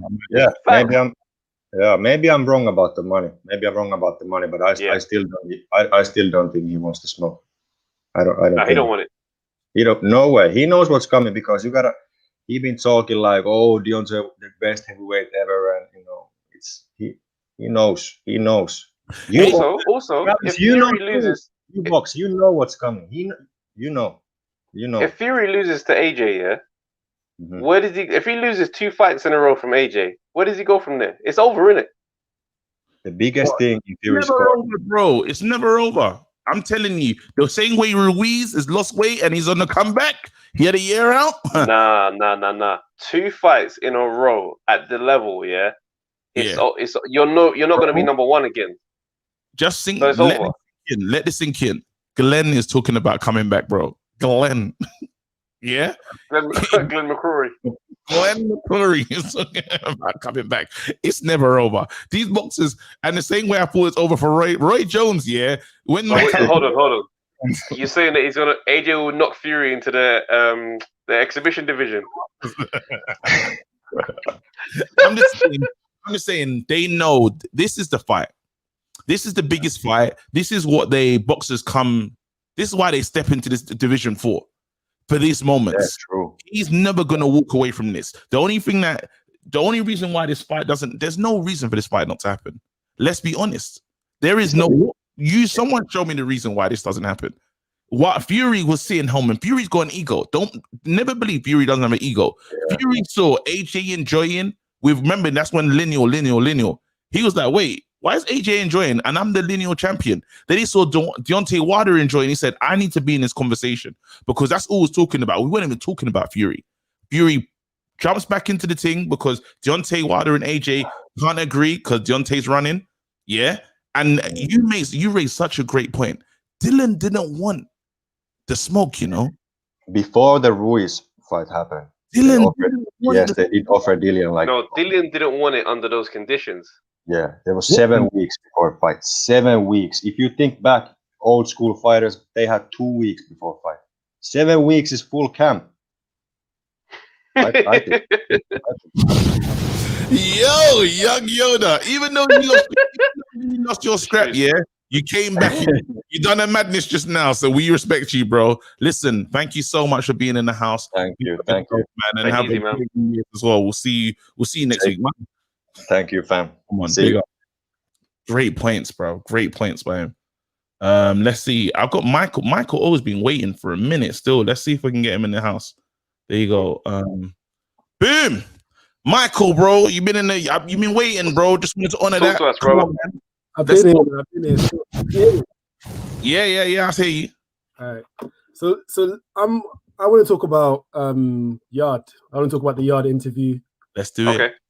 So I think you lot raised a lot of good points still. So I think that the point of the promo before the full video came out was to build up the followers on the YouTube channel 100%. Yeah. But the thing is, my viewpoint when it comes to, I think, first of all, I just want to say that the interview was refreshing, isn't it? Yes. Because we've heard Tunde so many times, and Tunde just never accepts that they do anything wrong, innit? With Tunde, it's just like, can you tell me who's made who a millionaire? And I just feel like it's all those points are redundant.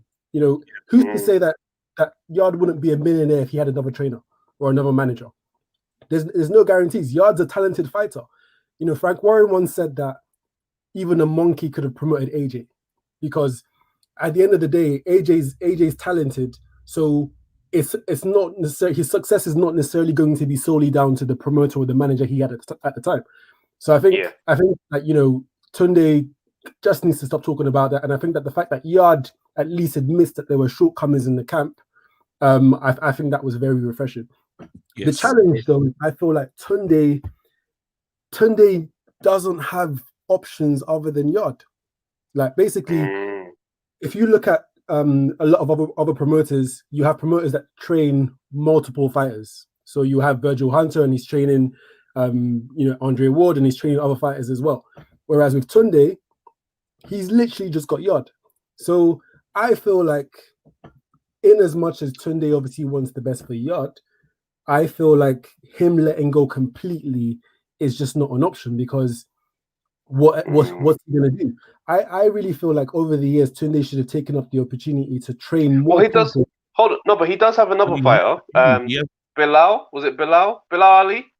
The fact you lot don't even know his name, you're not even too sure, bruv. It's like, do you know what I mean? I just feel like,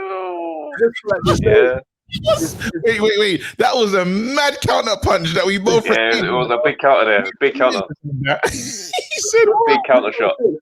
I just feel like at the end of the day, he doesn't have a lot of options at the moment. So I feel like there's obviously going to be that reluctance to completely let go. So personally, the way that I see this transpiring is that, because Yarde knows it's make or break now, isn't it? I feel like another L again, it's just going to be, it's just difficult. It's difficult to build back up. So I think Tunde becomes more of a manager, and I think they get another trainer coming in. Bro, someone said that Doofus Creation said, hey, this call is spitting crap. Marking is a thing. You can make someone seem better than they are. No, but I'm not saying marketing is not a thing, but but at the same time, Tunde is not the greatest marketer. I'm not trying. I think that no, I can't have that. He's a great marketer. No, do you know what it is? You know what it is? Tunde, what Tunde did? Tunde put the stakes really high on Yarde, so it's that way straight away. It's like, who is this guy making these claims that he's going to be this? He's better than Andre Ward. He's better than Floyd and Tyson. It brought so much attention to Yarde. It works as good marketing. So it's not that it makes you famous, but it makes you infamous. Because now it's like, you're the one talking big. Let's see what's going on. That's the kind of the ingredients you need to make a money fighter. Yeah, and I'm not even disputing that. All I'm saying is at the end of the day, there's no saying that, Yarde making all this money is solely down to Tunde. Tunde's done a good job. But at the end of the day, there's no saying that without Tunde, Yarde wouldn't be a millionaire. Because I think ultimately Yarde is a marketable fighter. That's you're right. You're right. That's true. You can't even argue that one. That one is not at all, because Yarde has personality. Yarde has a presence that fighters, even fighters who are on a higher level than Yarde, they don't have. So that's facts. I was just about to say that. Tunde did the Lavar Ball thing, and it worked for Lavar. Lavar said, "Listen, my son beats Jordan." He said, "Everyone." He put a target on his back though. And they came Lonzo early, and it was hard on Lonzo. And this is the thing, like, I remember, and this is probably why I've been unfair with Yarde. When we first saw Yarde, or when we first heard about him, I heard from Tunde's mouth he beats Andre Ward. I couldn't believe that's what we heard. Clear. There's no the video exists. I'm saying the reason why I've been harsh on Yarde is because when I was introduced to him, what I saw ferocious knockouts, but I heard that he beats Andre Ward. It's lie. This is the next thing. He's the main man. Everyone get out of the way. This guy's here. You know what I mean? And I've been holding him to that standard where he's not. That's the issue. No one in there is it. So the marketing worked. You know what I mean? He looked the part as well. But then this is how I've seen him. But now with him taking a more humble approach in the interview, it made me reevaluate how I see this man. And he said that I'm doing my apprenticeship in front of everyone. That's the key line. That now lets me know, okay, so you understand you're on apprenticeship. You're not Andre Ward. You're not all these other guys you've been talking about. You're someone that is on a rise, and we need to work. We need to allow you to go on that journey. Totally different than saying, listen, everyone get out of my way. I'm the big man's hit. Totally different. That's it. But yeah, anything else that you saw in the interview? What say you? If he stays with Tunde, will you be disappointed? If nothing changes and all he says is I'm just going to knock people out, how would you feel about that? If nothing changes, then I feel like I just feel like he's not. I don't know. Maybe he's. I just feel like he's limiting himself, innit? I think they definitely need to get someone else. Even if Tunde is still there, they need someone else to come in that literally just changes the way they do things. Because something has to change at the end of the day. I just feel like they can't keep doing the same thing, because what we know now is that at a certain level, Tunde hasn't performed. That's the only information we have. We've seen world level. We've seen an underperformance in that regard. We've seen instructions that in hindsight we're saying we're wrong, because everyone's been highlighting again, the empty out the tank. Then we've seen against Lynn and Arthur, we've seen. I just think again it's I don't know if it's inexperience at that sort of level, but there's no way anyone could have watched that fight and thought that Yarde was miles ahead. If I was a trainer, I'd have told him before getting close to the other rounds, I'd have told him to pick it up. So at the end of the day, I just feel like Tunde has underperformed, and it's too risky at this point in time just to keep Tunde just based on the basis of loyalty, because I think ultimately Tunde has to recognize what's best for Anthony as well. And if their relationship is that strong, then he has to make decisions that may not be in his best interest, but will be in Yarde's best interest as well. So oh my days, what a comment. Bro, listen, Michael, thank you so much. That was a nice way to tie it. You know what I mean, bro? We saw you waiting for a long time as well, so we said this is my first time, because you know what? I'm always watching the show on YouTube after it's happened, isn't it? So it's nice to be here. Just live. Thanks for having me. Big up, bro. Hey, listen, great defeaters in the comment section. Please make sure you welcome Michael. Michael O, make him feel welcome. Let him know that was his first time on a thing. He's part of the family now. It is what it is. Yeah. Man. Off the canvas is there. Off the canvas is there. That's gonna be our last. That's gonna be the last call of the day. Cool. Like to hear where he's gonna go with it, because it's always nice. You see when Ibrahim's right or wrong. Yeah, I don't know. It makes me laugh still, but he's always whatever way he's gonna be 100% in it. He don't back down. Still, let me see where he's going. Nihal Patel said, at the end of Yarde's career, am I gonna have to say he brought Adidas back into boxing? I hope that's not everything. It's real talk. What a comment, bro! Off the canvas. Ibrahim, come on, guys. Come on. Come on, guys. Also, shout out Michael, your first time caller. Big up yourself as well. Also, guys, there's 94 people watching. Click the like button if you haven't done it already. Hey, smash the subscribe. Smash the subscribe button, fam. Come on, guys. Yeah, listen. A simple like is you're only flexing the finger, fam. Wait, we gotta do this right. You lot quickly go over to Off the Canvas too, bruv, and hit like, subscribe, and do all that madness as well, bruv. Support the thing. We're a family. Let's go, bro. Talk to me.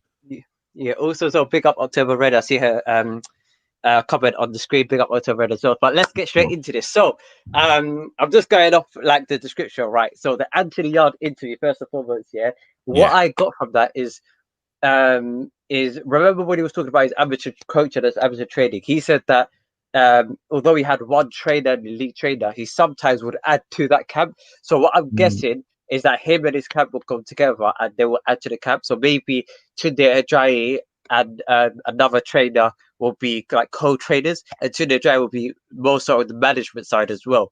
So I think they're going to add people to the camp, similar to how AJ added people to the camp and not got rid of Rob McCracken. That's exactly what's going to happen. I doubt he's going to get rid of Tunde Ajayi, because Tunde Ajayi is like a brother to him. And sometimes it's like, although him, let's say, training with a completely new trainer will sharpen up his skills, his mindset might be affected, because Tunde Ajayi helps with that like bulletproof mindset, the lies in the camp, no one's going to be attitude. So they may sort of distance themselves a little bit more, but that's what they're going to do. Maybe they replace the other guy, Ade, in the camp. That's what they're going to do. Sounds like it. Yeah, and also as well, like, that was a great training, great interview with Anthony Yarde. The AJ IFL one. Now, I'm telling you guys this, this new AJ is on crud, This AJ is a hitman, He's no talk, all action, Don't come to me with all of this. If AJ was wanting to care about his publicity, he would do I'm telling you, he'll do the Graham Norton interview. He'll wake up early in the morning, good morning, Britain. He'll release a book. He might even release an EP as well. Come on, man. That's what he will do, fam, He'll release a mixtape. Come on, fam. You know the way there, fam. So AJ is no longer interested in public opinion, I think AJ's adopted the Alan the Savage Bravich mindset, I'm only here to fight. Don't chat to me. I'm here I'm here to smoke. If you push any buttons, I might flip out, That's what he's on. That's what he's on, And I respect that, He's sacrificing greatness. He's sacrificing his popularity, for boxing greatness, Can't dispute that, So for me, AJ would fight. The only sort of conundrum for me with AJ Fury is the fact that AJ wants to become undisputed, and with the WBO situation, it's a mad one. And Usyk, I'm scared that he definitely drops the belt and then comes back for it. I hope so. I hope so. I also thought this is not going to be a 2-fight deal. This is going to be a 1-fight deal. Remember the Klitschko fight with. Remember the Klitschko fight with Fury? It was a 2-fight deal.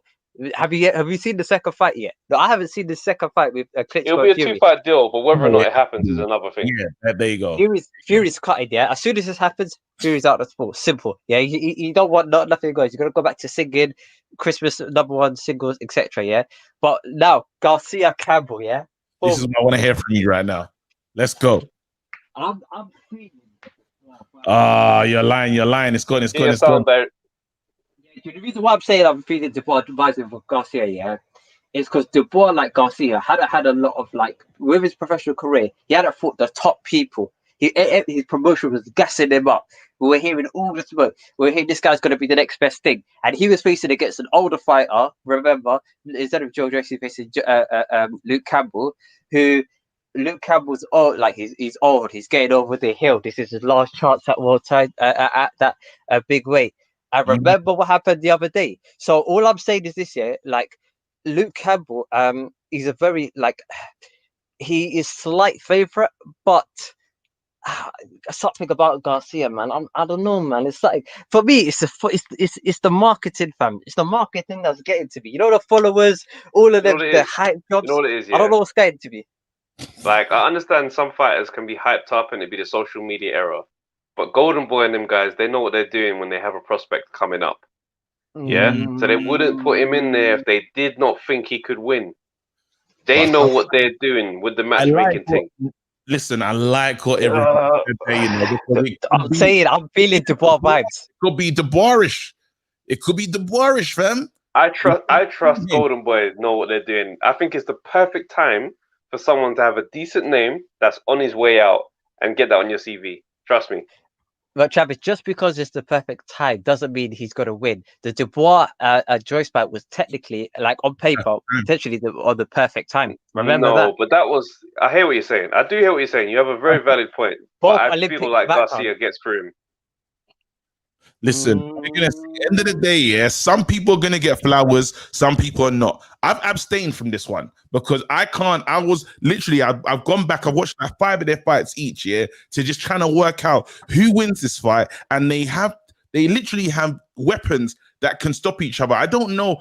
Garcia, he's got that bang, he's got power, but the people was hitting, were they strong enough? That's the question. Campbell is a guy that can be hit. What's that? I said Campbell is a guy that can be hit. This is it. Do you know what? Yeah, they're feeling it. They're feeling it. Do you know what? Yeah. Do you know what? Yeah. Like, see, Nihal Patel has understood exactly what I'm saying. It's great matchmaking, and it's an opponent that's impressive on paper. But they know Wagwan. Telling you, bro. It's not easy. This one is it's not as easy as that. End of the day, you've off the canvas, you that Ibrahim, you put yourself, you're saying it's Luke, you're saying Campbell, a lot of people are saying Garcia. I've abstained, so I can't take no credit. I can't take no credit. Yeah, for me, like final prediction, yeah, I'm gonna say Luke Campbell's gonna win on points. I'm gonna say Luke Campbell will win on points. Remember he gave what's his name? Lomachenko a right for his money, but Lomachenko, the only reason why he beat him was on skill. Now, has Ryan Garcia got enough skill to take a beat Luke Campbell? That's the reason why he lost to Loma, was the skill. How much skill does he have? Forget about power, yeah. Because imagine if he takes the power, if he consumes the Ryan Garcia body punch, which knocks out him, Jake Paul, Logan Paul, and that other Don in UFC, yeah. If he takes that power, like really takes it, and it feels nothing like a Canelo Alvarez, yeah, bro. What else has he got? No, but we don't know. We're gonna see. Saturday, off the canvas. What a call! We've been on for long. We've got EJ. Yo, let's get EJ quickly, bro. Pick up EJ as well. No, this is Travis doesn't respect my relationship, you know. No, let's last one. Pick up. Come on, big up yourself, brother. Travis, you don't care about my relationship, fam. Bro, come on. EJ's right there, fam. It's Christmas. This is how we're gonna end it. EJ, you're alive, bro. What's getting up, people all around the world, man? Hey, thanks, man, for the last call. I appreciate it. KG, man, finally, you let me on. Travis, the man. Hey, listen. I just want to give my 2 cents on the Tunde thing, bro. Like, look, at the end of the day, I saw the interview, yeah. And I'm listening to Anthony Yarde, and there's a couple of things that have come out of it, right? People are talking about Tunde needs to change, or Tunde, they need to keep Tunde and change him. But my thing is, right, okay, replace him with who and what? Because if you look at this, right, I'm going to put the earnest, because Tunde took a lot of the blunt. But let's be real. What has Anthony Yarde really accomplished? I'm talking about him as a fighter in the amateurs. He won the Box Cup, right? and he never really fought Lyndon Arthur or Boatsi in the finals of the ABAs. You know how hard it is to do ABAs to get into the finals of that? You know how many fighters you have to fight over weeks? It's like a 3-week contest, yeah? From Friday, Saturday, and Sunday. Then you're back next week again. Friday, Saturday, and Sunday to win London. When you go to London, you go to the counties. You have to win the counties to get into the finals. And Lyndon Arthur and Joshua Boatsi did that. Now, when you do the Box Cup, that's only like 3 days. Bro, 3 days. So that's basically Friday, Saturday, and Sunday. So he knocked everyone out in that contest. And he also said in the interview, he also said in the interview that he swear that he's amateur coach. Yeah, because the amateur coach says, you look, right? Tony Cisse, yeah. If you don't know, he's Andy Yard's amateur coach. You can't knock everyone out. Yeah, some people you're gonna have to box and you use your skill, but Yard didn't do that, and he said he cursed him. And now he realized that is true. Not everyone I can knock out. Because what he was doing in that fight was trying to knock one out, and he ain't earned his apprenticeship. So what I'm gonna tell you guys is that Andy Yard is the problem, not Tunde. Because to tell you why, yeah. If you tell me that you guys can build a novice who hasn't really done anything other than the Box Cup and put him into a position where this guy's earning nice money, you go and do that. And all the other kind of trainers you're telling me about, the only reason you like is because you like them. So there's a villain. Like if you like think about WWE wrestling, right? You have a villain who's a heel, and you have a baby face, yeah? Andy Yard is the baby face, the one everyone likes, and Tunde's the heel. Everyone comes and goes, and Tunde's cool. He don't mind that, yeah? But the bottom line is the responsibility is the onus on the fighter. And Andy Yard has never been experienced. And that's the thing they keep banging on to you guys. So let's put Shane McGuigan in there. So what has Shane done? You told me, okay, people say he done Carl Frampton. Okay, then. Did he have Carl Frampton in the amateurs? No. All right, let's mention another trainer that everyone's. Adam Booth. Yeah, he had David Hay in the amateurs and brought him through. But what else has he done since? George Groves, okay, in the amateurs. But what's he done lately? So what I'm trying to say to you is that the infrastructure Tunde's put in is perfect for him. The problem is that at this point, it's honest on the fighters to be great as a fighter.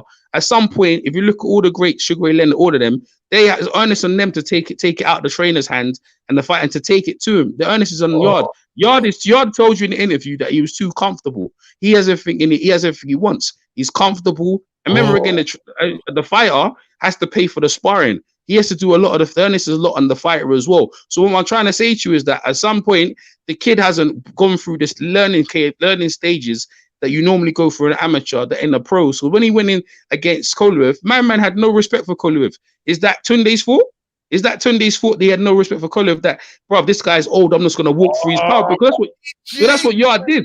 That's what he did. He just walked through him. He said, yo, I don't respect him. If he had respect for him, he would have moved his head and boxed him. Is that Tunde's fault? All Tunde was trying to say, he saw opportunity. No, EJ's done. EJ, I'll mute you for a second because you came up with fire, yeah? And it's mad. Travis, I'm seeing you over there. I'm listening, bro. I want to hear more, bro. Unmute him, fam. I'm just saying this right now because you know I'm the Don King Promotions. Yeah, no. Let it fly, bro. I'm just saying right now. I'm going to bring him back in, but he's talking about your fighter like this. Yeah, he's saying it's your fighter's fault, bruv. Are you going to sit there and let him disparage? Listen. No, right now, listen to what I'm saying. Listen to what I'm saying. Yeah, this is a situation. Yeah, you know when you're cleaning up your room and everything's on the floor. Yeah, you're deciding what's going to go back on the shelf and what's going in the bin.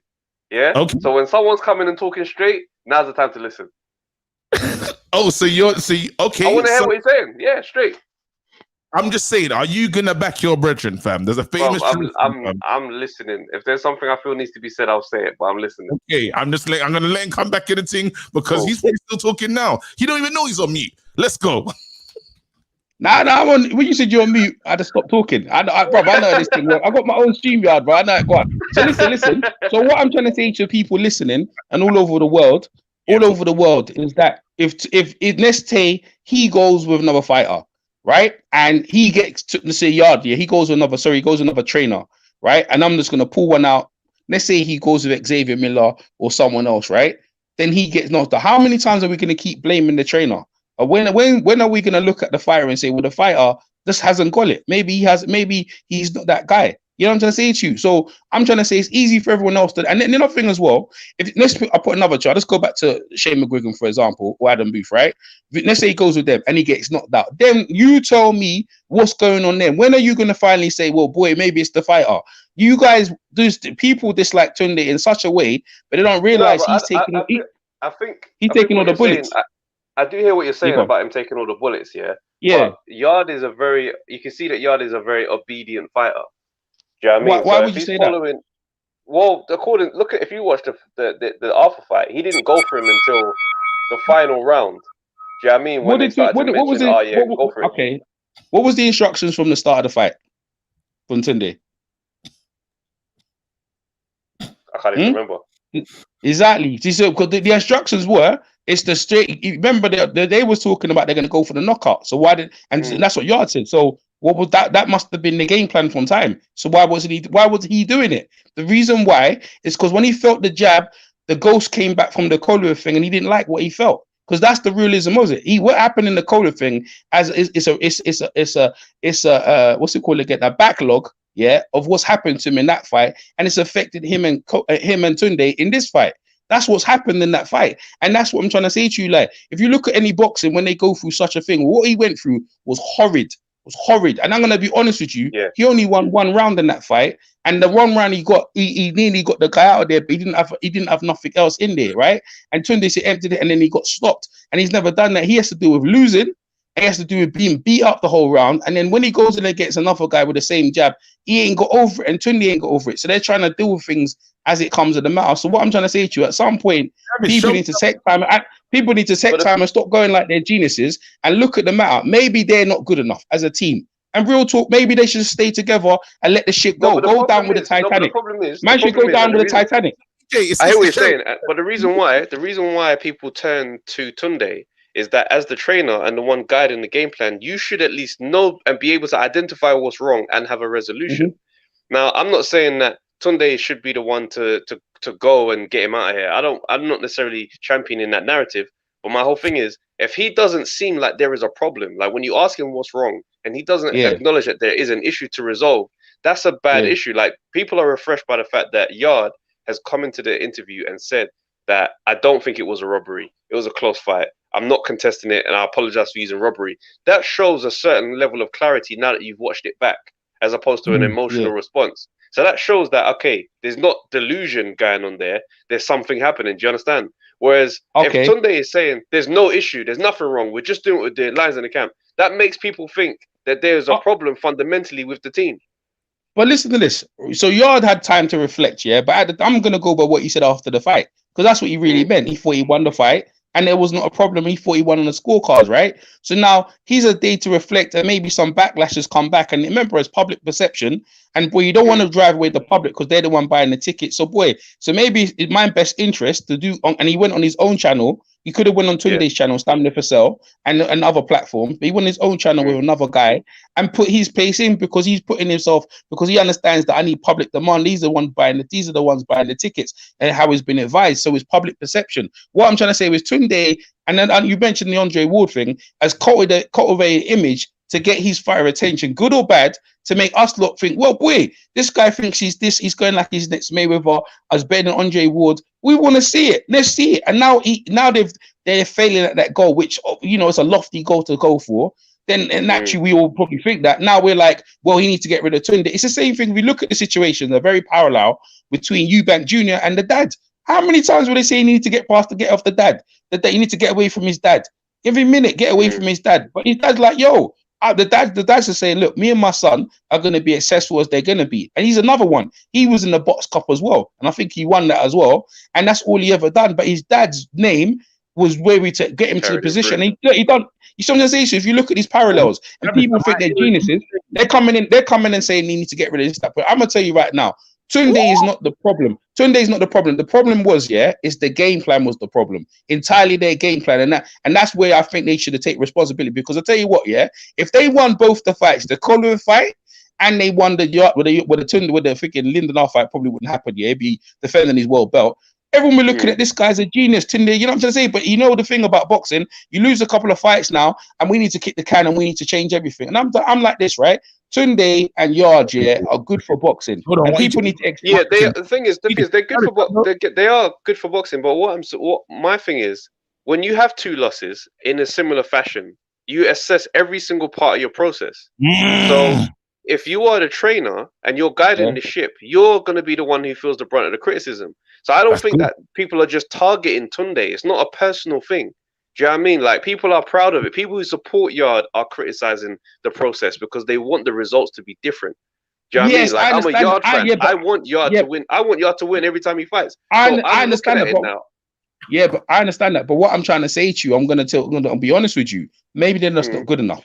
And that's all I'm trying to say to you. I'm trying to say maybe our expectations and all the stuff. I remember, again, a lot of stuff is hype and bravado. And the same thing with Eubank. You remember Eubank's son? The dad was saying his son would beat Triple G. Remember that kind of thing? Where what do you mean you can beat Triple G?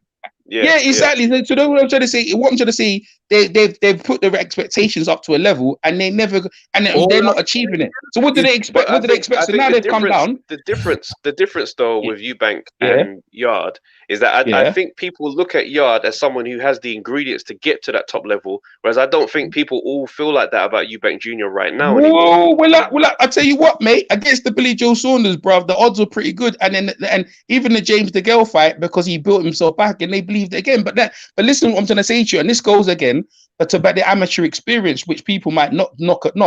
It's hard to gauge how good they were, but they left the amateurs so early. So what I'm saying, they're learning the job. And I'm going to tell you like this: maybe these guys are very good at building the hype, very good at making us believe they're good enough. But the fact of the matter, they're not.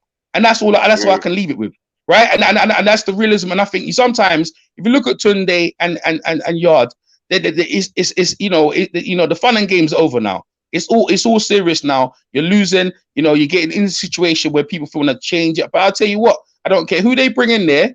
He ain't gonna change. I can tell you what. That's what I can say. Because Eubank ain't changed nothing. They brought how many coaches in for Eubank, and he ain't changed nothing. So I don't think you're gonna. I gotta stop it. Hey, Trev. All I'm saying here is no one could ever talk about my fighter Josh Watsy like this, bro. I'm just saying that, and I can't believe what I'm watching you do in this fight.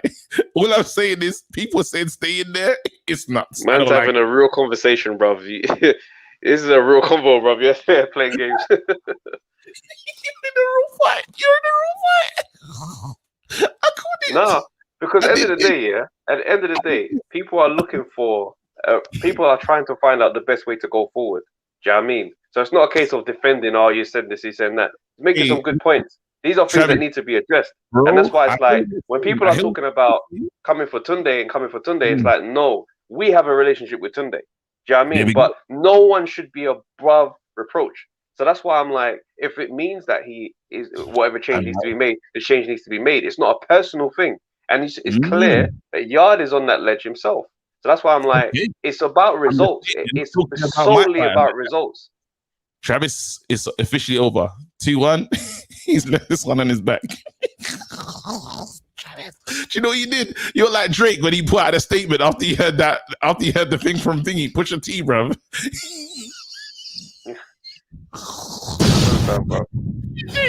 What's mad is I wanted to go chill with my wife here. You asked me this battle, bro. It's not a battle, bro. It's a flipping conversation. You're so dumb, man. Now it's a conversation. You're so dumb. I'm so happy. Hey, listen. I'm a dickhead. I'm gonna go. Let's just bring up EJ one more time for punching up my virgin. EJ. Yeah. No. Hey, listen. All I'm saying is that sometimes, I think Tunde and Yarde are a winning combination. I think they should stay together.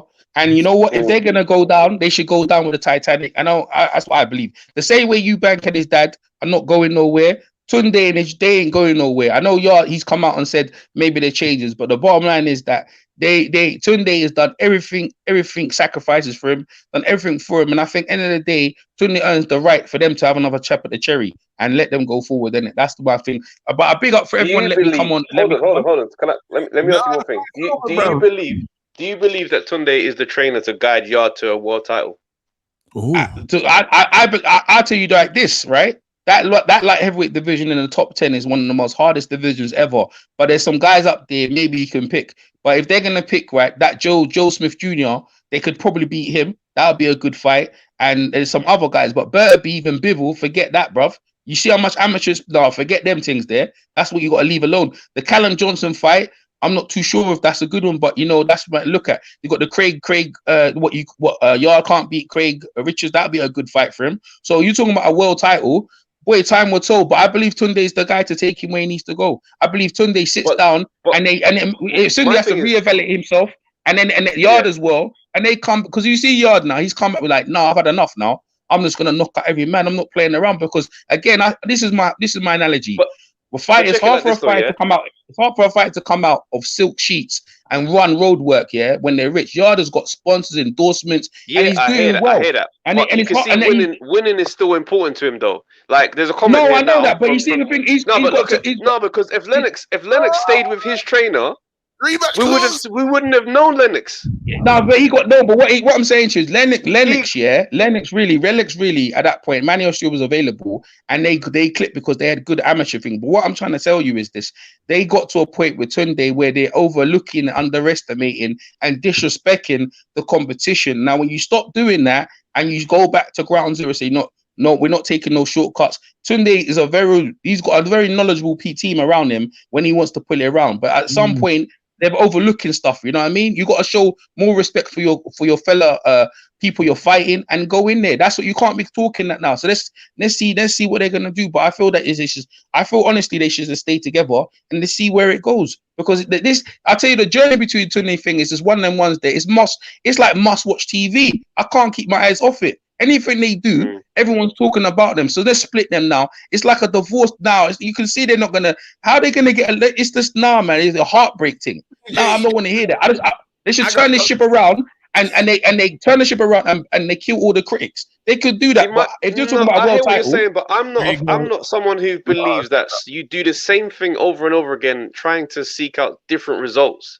Change of formula is needed in order to grow. That's how life works. If we're talking bigger than boxing, so in a situation like this where it's fighter and trainer, and we're talking about things that haven't been done right, the fighter is now assessing the stance that he's in because he's thinking we have cut corners, something's wrong. Now I look at you as the driver of this car, and I say you should have seen this. I'm not wrong to hold you to task. You see what I'm saying? If I'm looking at because if you look at, say, for example, just away from boxing, a sales team, they go by numbers and results. It's not about the team, this guy's late, and it's about numbers and results. The manager gets fired because he's not delivering. So this is the same situation here. Football teams, managers get fired. Let me show you something, right? And this is why I'll bring back the amateurs just to let you know. If you go to amateur fight and you're with your trainer and you lose, you know what the trainer says? Yeah. We're having a rematch straight away. You know that? We're having a rematch straight away, and we're going to change that around. You know why? Why do they have a rematch? Because I want to change the result. I want a chance to change the result. And that's how this works in boxing. So losing is not a thing. It's a learning curve. So when they came in, what I'm trying to say to you again, and maybe at a high level, Anthony Joshua, he lost to Ruiz, right? At that point, he knocked him down. He went for the kill, and and Ruiz wasn't ready to be taken, and he got knocked down in the second fight. Now everyone's writing him off. He went in there and he went to his game plan and he stuck to it and he done the job. I'm saying to them, I want to see Tunde and Yard when they have a rematch with whoever or the next guy. I want to give them a chance to come back from that. That's what I'm trying to say. That's all I'm saying.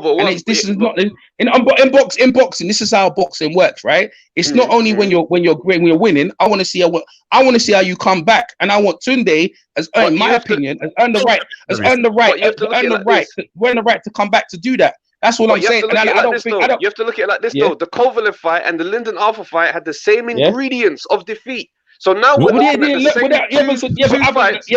but the thing is, this is what I'm saying to you.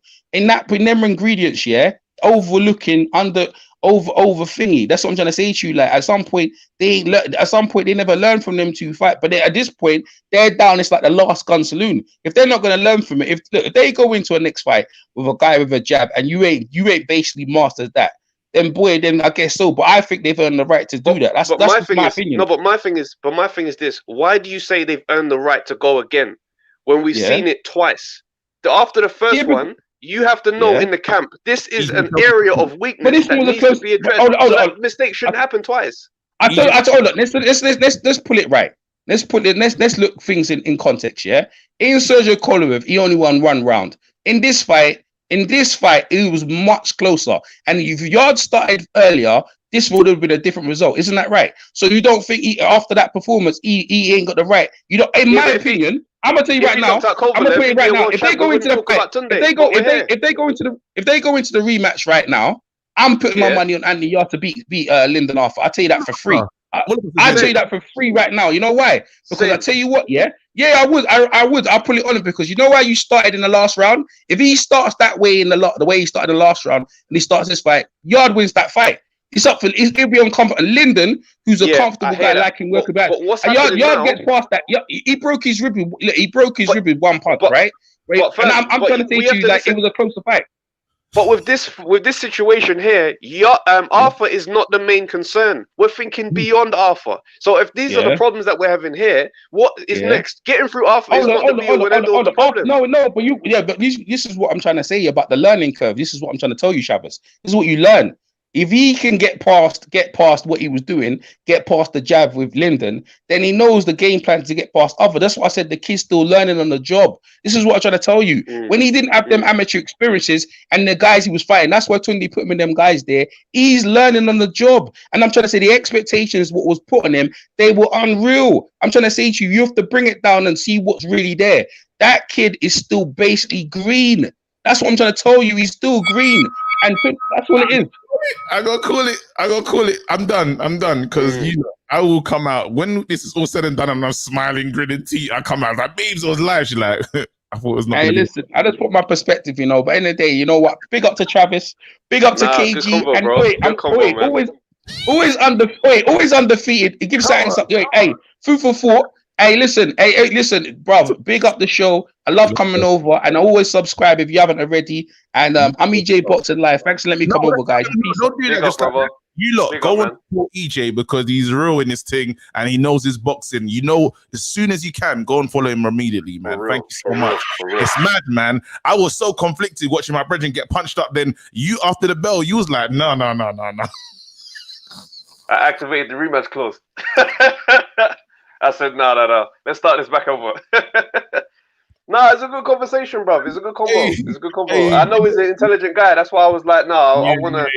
You wanted to see early rounds. You was moving like Yarde, bro. You took too long to get busy, bro. You should have got busy earlier, bro. Empty the tank. Now people said this is the comment that killed me. Travis has picked up some of that Columbia. It was slow release. It activated late. Oh man, listen. This was what a day. We spoke about so much, man. I can't believe people have been with us for 2 hours. That's insane. For real. But, big up yourselves. Thank you so much. We're getting into the new year. Rob, subscribe, guys. Rob, call in next week. Please like, share, subscribe, do all that good stuff. What a debate, man. That was wicked. New Year's. We'll be back next Monday. Oh, Sugar, we're back to normal, innit? Yeah, we'll be back next Monday with the live, and then the episodes will be back next Friday. And just to let Brimshow Cup and the rest of the man them in the house, I think Rob wants to know how we call in. There's a link. You hit the link. Just like Zoom, you're straight in talking to us. Sorry that we can't do it now because we've been there for 2 hours. Anyway, big up yourselves. Stay blessed. Travis, you'll come again. Well, you did come again. Came again today, bro. It was good. I was impressed. All right, everyone. See you later. Take it easy, people. Let's go. Let me ring the bell.